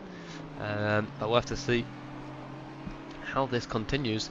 Obviously, like I said, you've got the final 40 minutes. Obviously, Usby on much fresher tyres, so he's going to try and make the most of them and see what he can do. But yeah, looking at the best laps of the session, it is quite a lot of 44s, which is quite nice pace, race pace for a lot of these drivers in the top 10. So it's great to see. And actually, in general, a lot of the gaps between the top and the midfield aren't too far off. So it's not. It's quite interesting to see how those gaps are spread out. But meanwhile, then we'll watch Will as he continues his battle onwards against that Lexus. I think that Lexus is trying to pull away as much as possible. Just like we said, like the Mustang, the Lexus is very good in a straight line, and will be pretty much flying through Sector 1 compared to the rest. Either way, that's a big mistake from the Aston, just behind. I think that's the 84. But still, interesting to see some of the deltas, as well as Will's currently 4 tenths up on his previous lap. So Will is trying to close as much time as he can to the Lexus in the corners. So I have to see how that plays out for him. But just for perspective, it is, well, I think it was Donato that said it, but obviously Williams driving now has the best Sector 1, as you would expect, and he has that by about 2 tenths of a second. And obviously maybe a little bit of issues in that Mustang. I don't know if that was a damaged splitter actually I just saw, but yeah, maybe damage to the rear of that Mustang, which has cost them a little bit of straight line speed. It does look a little bit damaged, does that rear splitter. Potentially that also could affect the wing as well, but no visual damage on that one. By the way, yeah, that has cost them time. Meanwhile, that it is Hanak with the best middle sector, 34.0, and he clears that by about a tenth and a half. So maybe not as strong as I thought is the Ferrari in Sector 2, but the Ferrari is strong in Sector 3. Clears the next fastest Sector 3 time by about another tenth and a half. So either way, that's quite interesting to see, and that was held by Sal actually. So obviously Sal is our race leader. I think he's our 4th race leader of this race, so quite interesting. And he's currently doing some mega pace at the moment. Either way then, we're currently on the 47th lap of this race, and obviously plenty more to come. So we'll have to see how that continues. I said I believe, yes, it is only Luke and Naeem and Donate and Williams are the only 2 teams serving as doing driver swaps. The rest of them are doing this solo. Obviously, like I said, this is round 1 of the Mini Endurance Season 5, so plenty of action to come. And maybe not the start that Donate and Williams would have wanted, obviously, winning the last series. So, on the way, at the moment, it's looking like it's going Sal's way in that Ferrari. We'll have to see how he gets on, as he's currently coming up to Will and that Lexus, who are currently battling it out. Meanwhile, I think, yeah, that is the McLaren. That's a very damaged McLaren. It has to return to the garage. It does look like it almost lost its wheels, embedded in the barrier, but it's not really ideal. But that's Harry on the... that's Pierre on the back of Harry, and Harry on the back of Danielle, but obviously Pierre much quicker than Harry is to Danielle. It's be side-by-side action. Obviously, Pierre on the very close to the back of Harry, has to try and make a pass somehow. And where is he going to try and place the car though, is the better question. A big snap from Pierre. He's got to continue on and try and get past Harry. So you've got to watch out, as Antonio is very close to the back of Naeem as well. But obviously this is quite an interesting battle. Still battles continuing on as we almost head to the final 30 minutes of this race. But either way then, that's Antonio on the back of Naeem. Obviously Naeem having a big incident at the start of his stint, lost P1, and now might even lose the podium if he's not careful. Antonio is doing some fantastic pace in the Aston to continue on. But either way then, Pierre has to try and find his way past Harry, but Harry's trying to find his way past Danielle. Side by side does Harry and Danielle. Danielle on the outside, better exit than Harry has, but this has allowed Pierre to try and close up in the final corner, so they're pretty much going to be all next to each other. Harry then very close to the back of Danielle, and see if Harry's going to look for a pass. He doesn't go for a pass into turn 1, and has to try it elsewhere, but that Audi looking much closer to that Aston. That Aston is to that McLaren. Tough to see. You can see them all going up the S's now, and we'll watch this from Pierre's onboard. You can see Pierre trying to look for a move. He looks to the outside then. They're going to be pretty much 3 wide coming into the inner loop. It's absolutely crazy. Harry holds on for now, and so does the Audi, but Harry makes a mistake. He's off into the barrier. He's caught the curb. It's not really what he wanted. Obviously 3 wide into that corner is not going to give him the best line, unfortunately. But obviously Pierre also making the same mistake, luckily getting away with it, and has allowed Danielle to live another day, but unfortunately for Harry, has cost him. Unfortunately, Harry, pretty sure it was the curb there, wasn't it? To be honest, I couldn't tell you. It's a really weird snap that the Aston had there. The rear end just sort of loses it as you go over. I didn't think I caught the curb wrong, but obviously 3 wide didn't have all the left-hand side of the track to use. So maybe it was the curb, maybe it was me.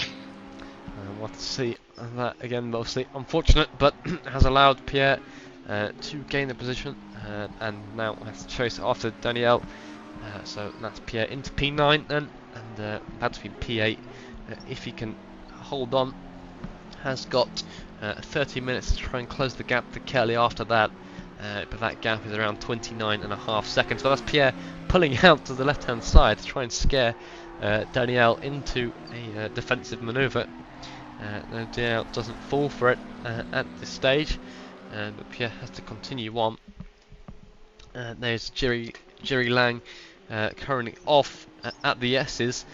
Is going to rejoin on the S's. It's quite a slow car as the Nissan trying to get past as well, so it does see the position to the Nissan, but very slow up the S's is Jerry Lang, but this could affect Pierre versus Danielle. You can see it in the background as they're trying to get through. Both of them, they do get through luckily. Pierre then side by side with the McLaren, just like they were last lap, but 3 wide. This time it's side by side as they come into the thing, and Pierre does brake later, and does cut the curb very nicely and get past the McLaren. So that is Pierre then up into P8. Like I said, he has got quite a big gap to close to Kelly, but nothing's impossible, of course, until it's impossible, as I like to say. So I have to see how that goes out for him. But at the moment, he is looking like a solid P8 finish after a great and long recovery. But either way, we're going to watch Williams try and re-overtake the number 69 car. Obviously 2 different drivers in the same cars that were fighting out just not long ago in this race. So it is the battle of the driver swaps for these teams. As we know, Naeem made an early mistake into his stint, and it cost their team dearly. Lost P1 and now down into P4. Lost up this one to Antonio, who's only just up the road by 1.5 seconds. So could still have a battle for P3, hopefully, if we're lucky. But meanwhile, at the top, Usby is losing time to Sal, so I don't think those new tyres or that latest stop really worked out for him in the long run. But either way, it did gain him a position on Naeem after that mistake. So either way, great strategy for Usby to put himself into P2. So at the moment, we're still watching Williams versus Naeem, and then obviously you can see Antonio in the pink Aston just up ahead, but that is Williams up the inside for the hairpin. They're still going to be side by side. Little bit of contact being made, massive contact made. That's Naeem round, so Williams has spun round Naeem, and Naeem is currently awkwardly sat on the exit of the hairpin. It's not really ideal at all. He's trying to get 3-point turn that McLaren as quickly as possible, and that does allow Hanak through as well. You can see Hanak is not that far off in the distance. He's only 3.8 from Williams and Antonio, so we're still potentially in this battle as well. So the gaps are so close for almost 2 hours of racing, so it could all be to play for. I'll have another quick water break, and I'll be right back.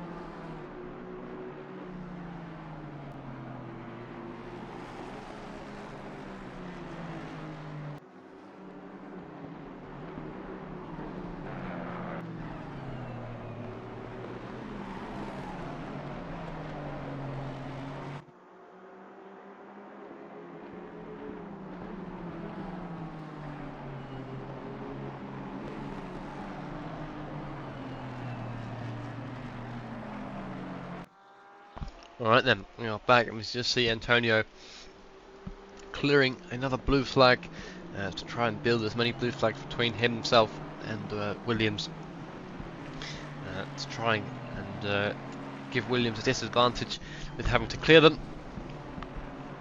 But either way, we continue on. We've just gone past the 30-minute mark, so only 30 minutes left of racing, and the gap at the top then is around 11 seconds. Sal, since ever being in P1, has pretty much driven away and done so brilliantly. Pretty much a second quicker than Usby last time round, and almost 4/10 quicker than Antonio, who's the next quickest on the track. So doing a great job is Sal, as he clears another blue flag as well. And meanwhile then, maybe Usby struggling. He is slower than Antonio and Williams and Hellenic, so he's got to try and find the pace in this final 30 minutes and try and not make any mistakes, and he should be able to hold on to P2. The gap between Usby and Antonio is around 18 seconds. That has gone up, but it might go back down depending on the pace. We'll have to see indeed, but obviously Williams spinning round Naeem earlier on, what we just saw. It's not really what Naeem wanted, especially after a start like that. So he's gone, at the start of his stint, he's gone from P1 to P6. So it's not ideal at all. But either way, the team has shown some fantastic pace indeed to try and fight for the win. They're looking so well, but unfortunately just being on the wrong side of luck today. But either way, we're still watching Will, still trying to get past the Lexus. He's trying a good job trying to hold on to it just for now, but we'll have to see if he can get past. But you can start to Usby just behind them, so they've got to try and make way for Usby when he arrives on the scene. We'll have to see what the plan is for that, but Will is doing a fantastic job to try and make up for all that time he's losing down the straight. Obviously he's going to try and make it all up in sector 2 and 3. He's doing a great job of doing that at the moment. So 0.8 of a second is the gap, but he is doing a fantastic job. Either way, other drivers close together is Sebastian in the 84 Aston that we saw not long ago. He's currently about to pass the BMW, and he does get past the BMW then, so a fairly simple pass either way. But we'll go back to Will, who is still chasing the Lexus. I feel like I ask this every 10 laps of this race, but is doing, like I said, just a great job at doing so. Pretty much around half a second quicker each lap than the Lexus. And I'd imagine he's losing about 1 or 2 tenths in the first sector alone just to straight line speed. So all while not doing too well in the straight line speed department, but it is the Audi, and not much he can really do about that, unfortunately. But speaking of Audis, obviously still Pierre at the moment is setting 45.6 last time round, so second fastest is Sal did a 45.5, so only a tenth difference. But Pierre's been doing very consistent indeed to hold this pace, and he has brought the gap down to Kelly, but obviously it's nothing too major, because obviously only got 20 minutes left of this race, and it's not all too much Pierre can do unless Kelly makes a mistake, of course. But either way, looking at the gaps then, Maple closing on Will. Actually, Maple gaining half a second on Will last lap, and we'll be looking to try and close that gap. The gap's sitting around 7.7 seconds at the moment. So Maple will be trying to close the gap, maybe have a three-way battle for P11, I would like to imagine. But meanwhile then, it's Harry just hovering outside the 1 second mark on Danielle once again, obviously we saw that, like Harry just said, had that snap in the Aston.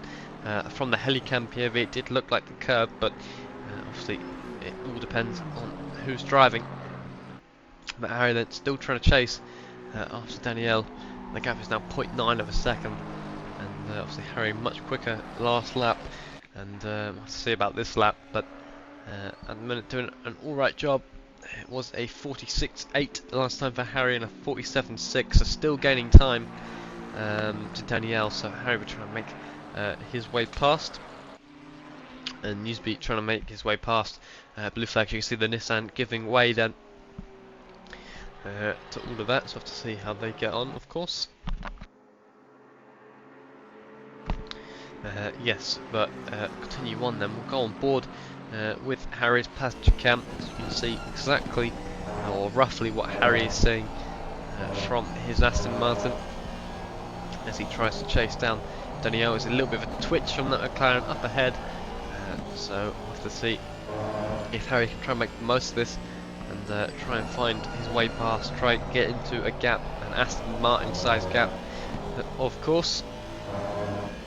Obviously Harry will be driving in the Big Brain Racing Endurance Championship tomorrow, obviously getting some very valued practice. Probably going to hate Watkins Glen after this weekend, I'm sure, but getting some practice for it at the moment. So obviously the Endurance Championship in partnership with Big Brain Racing, so you can check that out if you want to as well.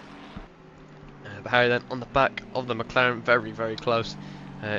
Indeed, and Harry will trying to sneak his way past there, side by side on the exit. A little bit of a twitch from the McLaren, had to make Harry react to that one, but that will be Harry through then at turn 10, just before the final corner.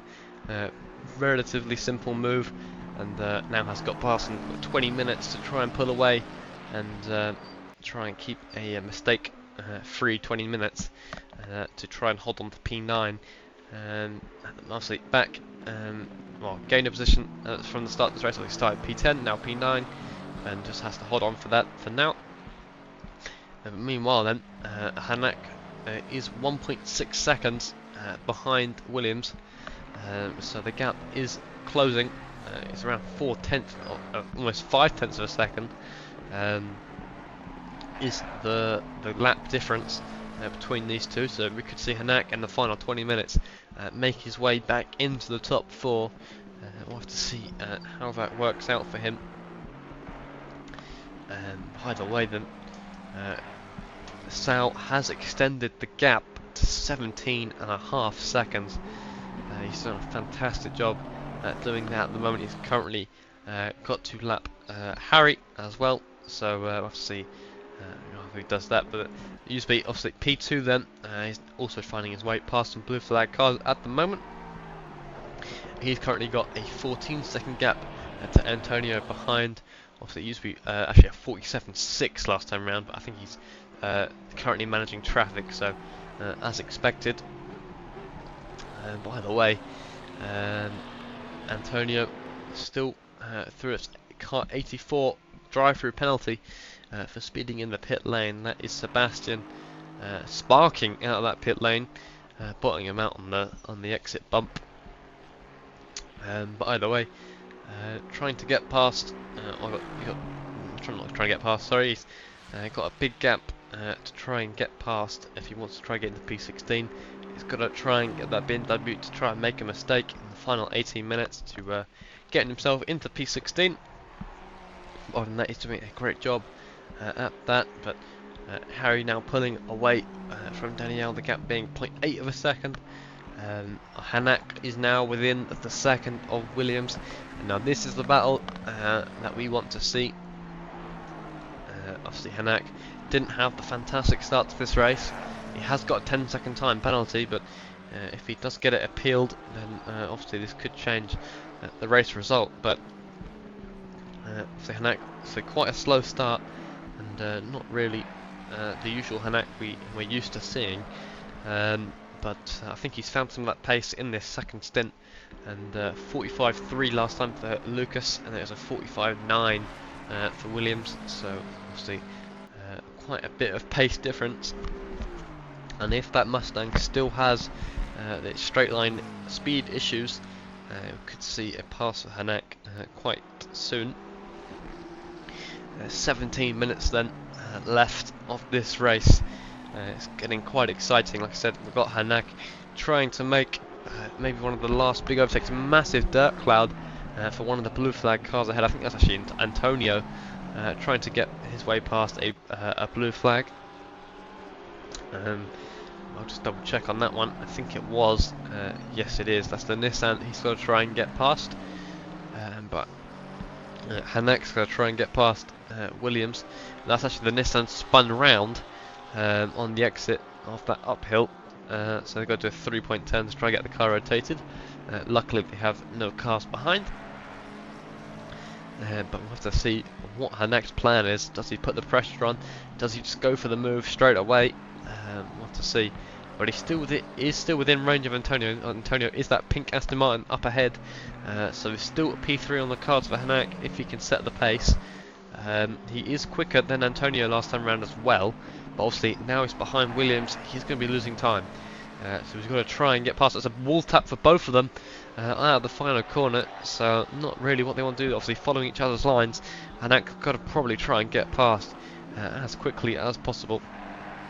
And that's what I would do in this situation. You can see Hanak using all of the track to try and make the gap difference. We'll go on board with Hanak. It's going to be quite loud. It is the McLaren, but we'll have to see what the Mustang is. The Mustang is pulling away, so they have fixed the damage on that Mustang.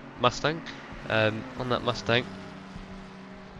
So we'll have to see what Hanak can do in sector 2 and 3 to try and close the gap. The gap is 0.4 of a second. Hanak on an invalid lap, so he's been really struggling with invalid laps at the moment, but it's a massive time game for Hanak. On the outer loop, switches to the inside, trying to show off there, but unfortunately does not get the overlap he needs. For that would have been a fantastic move if he held on to that one, but showing us what's to come, I'm sure. So we'll have to see what Williams is going to do. Obviously Williams, we know, much slower on the pace than Hanak at the moment, so if he tries to fight it, we'll have to find out, but he isn't going to let Hanak through, that's for sure. But why these guys do this, obviously the gap to Antonio is just increasing and increasing. Was 2.8 last lap, now it's 3.3, so they've got to be careful in how they lose time. We're entering 15 minutes left then, currently on the 59th lap of this race, with a few more to go then before the end. But obviously all eyes on Hanak, and if he can try and get past Williams, and if he can try and get to Antonio, we'll have to find out. But in other news, in terms of gaps, Daniel has held on to Harry, so we'll have to see if Daniel tries to make another pass. And Will's still behind that Lexus.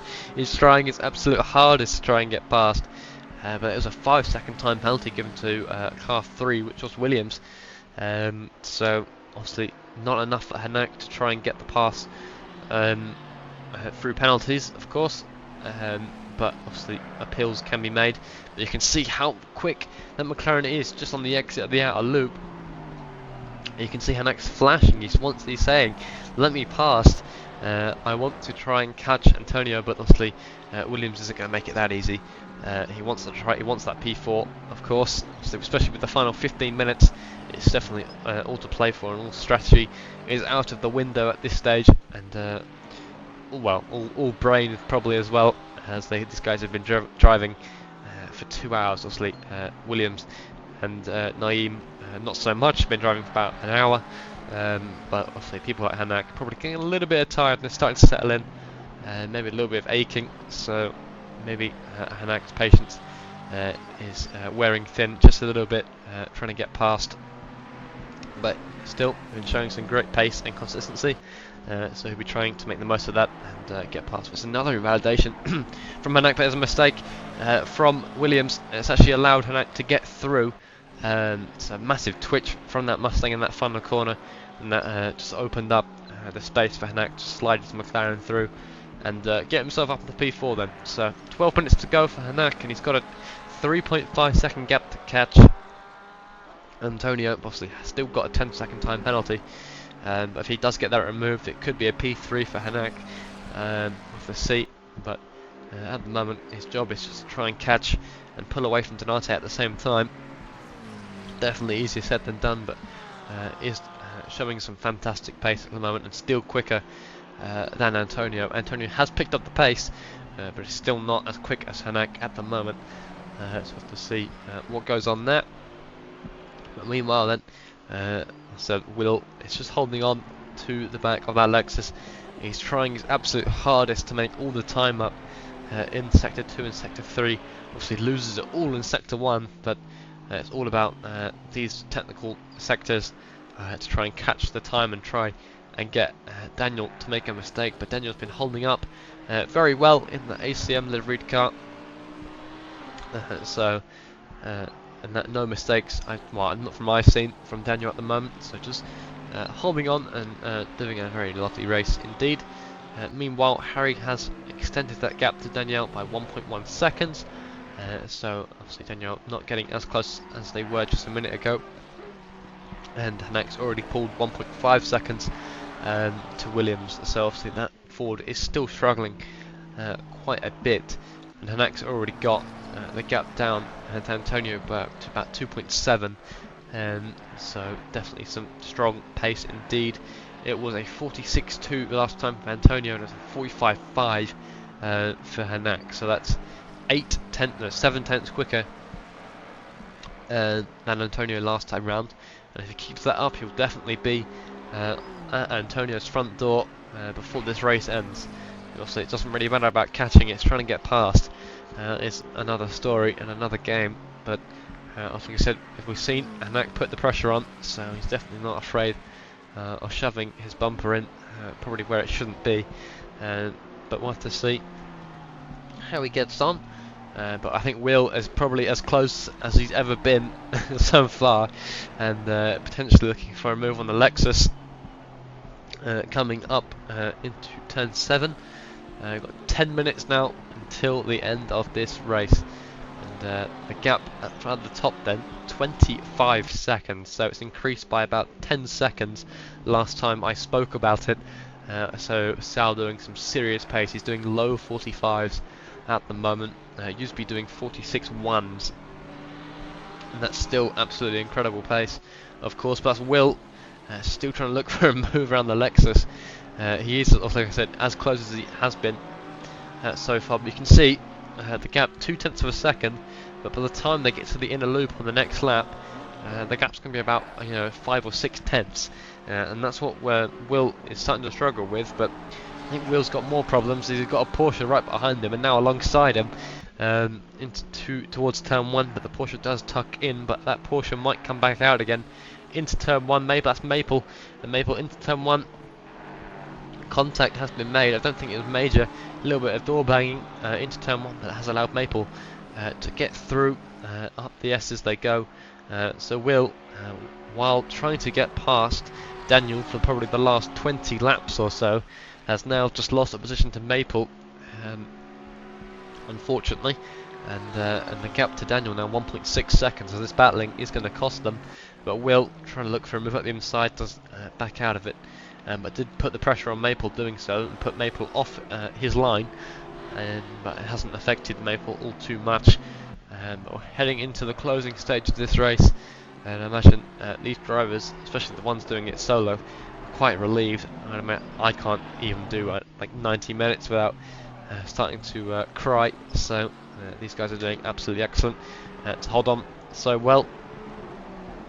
Either way, Hanak is within 1 second of Antonio. We just saw Antonio flashing at Will and Maple from quite far back, saying, I've got a car behind me, you need to hurry up. And he's right. Obviously, if he loses time behind these blue flags that are fighting, he's going to lose more time to Hanak behind, even potentially Williams, who's only 3 seconds behind these lot. Also, we know not in the strongest Ford today.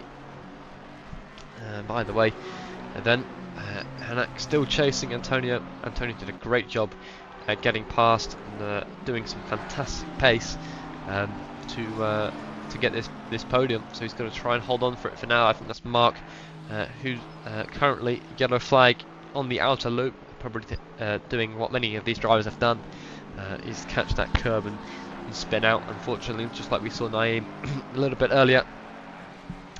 But yeah, you can see then Antonio now within blue flag range of these guys, and that's Will trying to get past Maple again. You can see Antonio in the background as well, and you can see Hanak as well.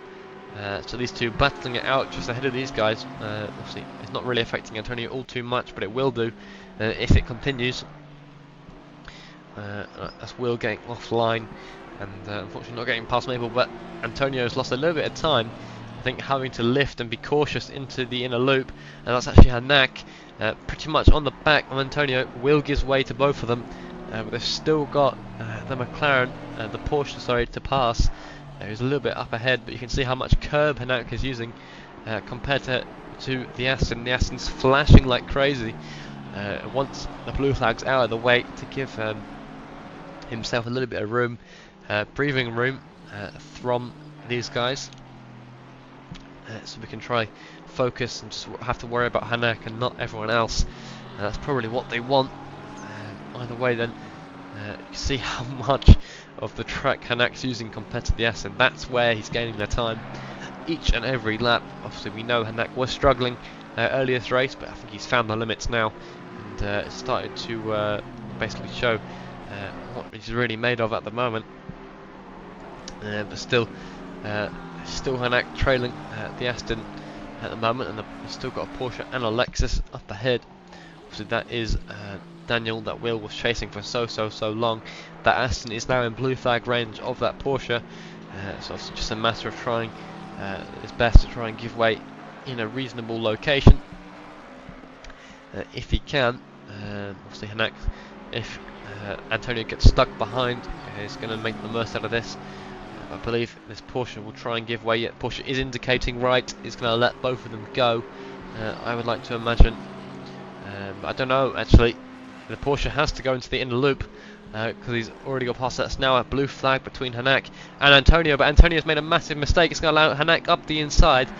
So Antonio doing what we've seen so many people do today, and cut the grass and catch the curb on the outside. Luckily held it together in the Aston, and but it did unfortunately lose in position to Hanak. So Hanak up into P3 then. 4 minutes to go, but he has got a 10-second time penalty. Like I said, if he gets it removed, it is a podium for Hanak, obviously, who I think he made contact a little bit earlier, or dropped a lot of positions, and has done a good recovery to be up into the top 5 still, but it will be, with his 10 seconds currently, it is looking likely to be a P5 finish, unless he can extend his gap to Williams. Then it might be P4. So he gets it appealed. It is P3, but still, Hanak has just got to try and keep his head down and try and keep the laps up. He has got 4 minutes, so only a couple more laps left in this race before it ends. Our race leader is at the inner loop, so by the time they come round, we should have only a couple more laps of racing. But still, very interesting to see. Obviously, Will, the blue flag has allowed Will to catch back up to Maple, but Will have to give way again to Williams in the Mustang behind him, unfortunately.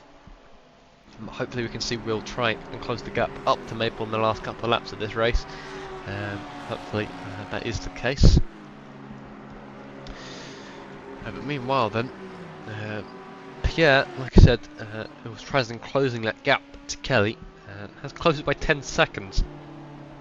He's done a great job putting the laps in. Unfortunately, I don't think he'll catch Kelly, unless Kelly makes a mistake, of course, in the final couple of laps. But either way, he's done a great recovery drive to be in P8 at the moment, and still to gain 10 seconds in, maybe 5 or 6 laps is definitely quite incredible. He has got a BMW to lap just ahead of him. And by the way, we're watching, that's Sal. Yeah, that is Sal. He's going to cross the line. You have roughly around 2 more laps of racing, I think. So this lap and maybe next. before the end of this race. So we'll have to see what the timer is when Sal comes round next. But meanwhile, we do see Maple on the back of Daniel. So great big slide though for Maple. Maple has to give way to Williams. I imagine Maple tried to do it on the pitch straight, in a safe location, of course, which will allow Will to catch back up to Maple. Yeah, you see Maple does pull to the right hand side, lets Williams through, and now tuck back in, and then the battle will continue. But just watching where Sal is compared to the race timer. Yes, so we'll have one more lap of racing after Sal comes round again. So it will be final lap next time round. So it's all basically last minute for Will.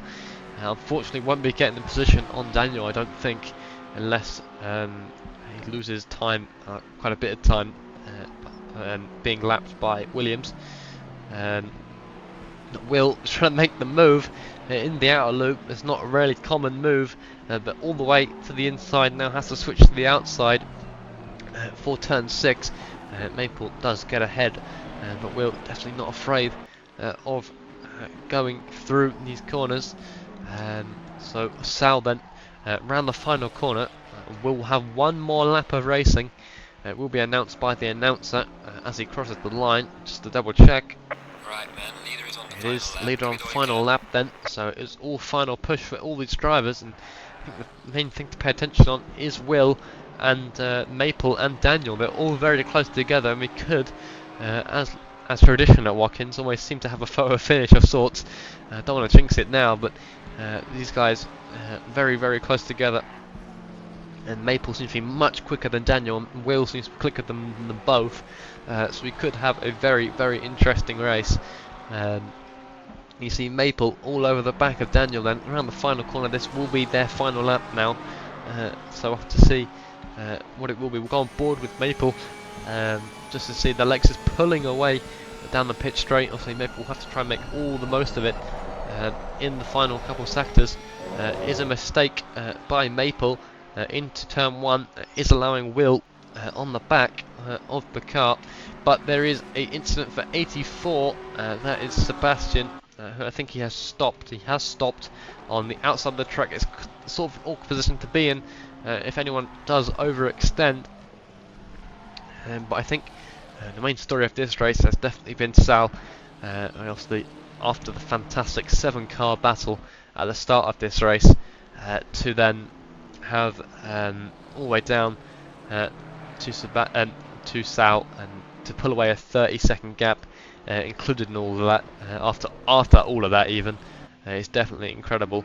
As you see, Sebastian trying to rejoin the track, but it will be Sal then for the first round of the mini endurance.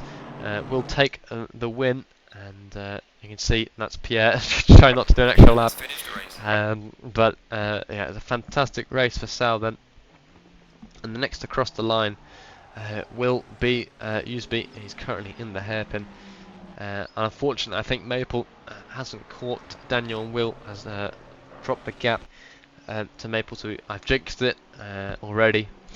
But either way, Usby come around the final corner then. Great strategy to put himself into P2, and will cross the line. That is Hanak just behind as well. So Hanak done a great catch up as well.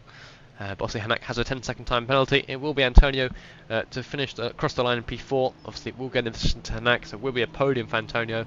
And then be Williams, obviously with a 5-second time penalty, but his penalty won't matter because Naeem is 30 seconds down the road. Obviously not a great start to the stint from Naeem, but still a great race nonetheless. It was definitely full of battles. I mean, to have 7 cars pretty much within a second of each other is definitely incredible. So either way then, fantastic race for Naeem and Luke Wilson, and Naeem will cross the line to finish P6, and then it'll be Kelly in P7, and then everyone else has already crossed the line. So either way, fantastic race from these drivers, and absolutely amazing. I mean, Harriet, maybe not the best race for yourself, but it's definitely an interesting one from here. Yeah, a couple mistakes for myself, but it was a good race nonetheless. I had a good battle with some of the guys around me, and I was consistent at least, so it's promising for tomorrow's race. Yeah, definitely. So I'll just leave it like here then. Obviously, make sure you join the Discord and check out the website. Obviously, it is that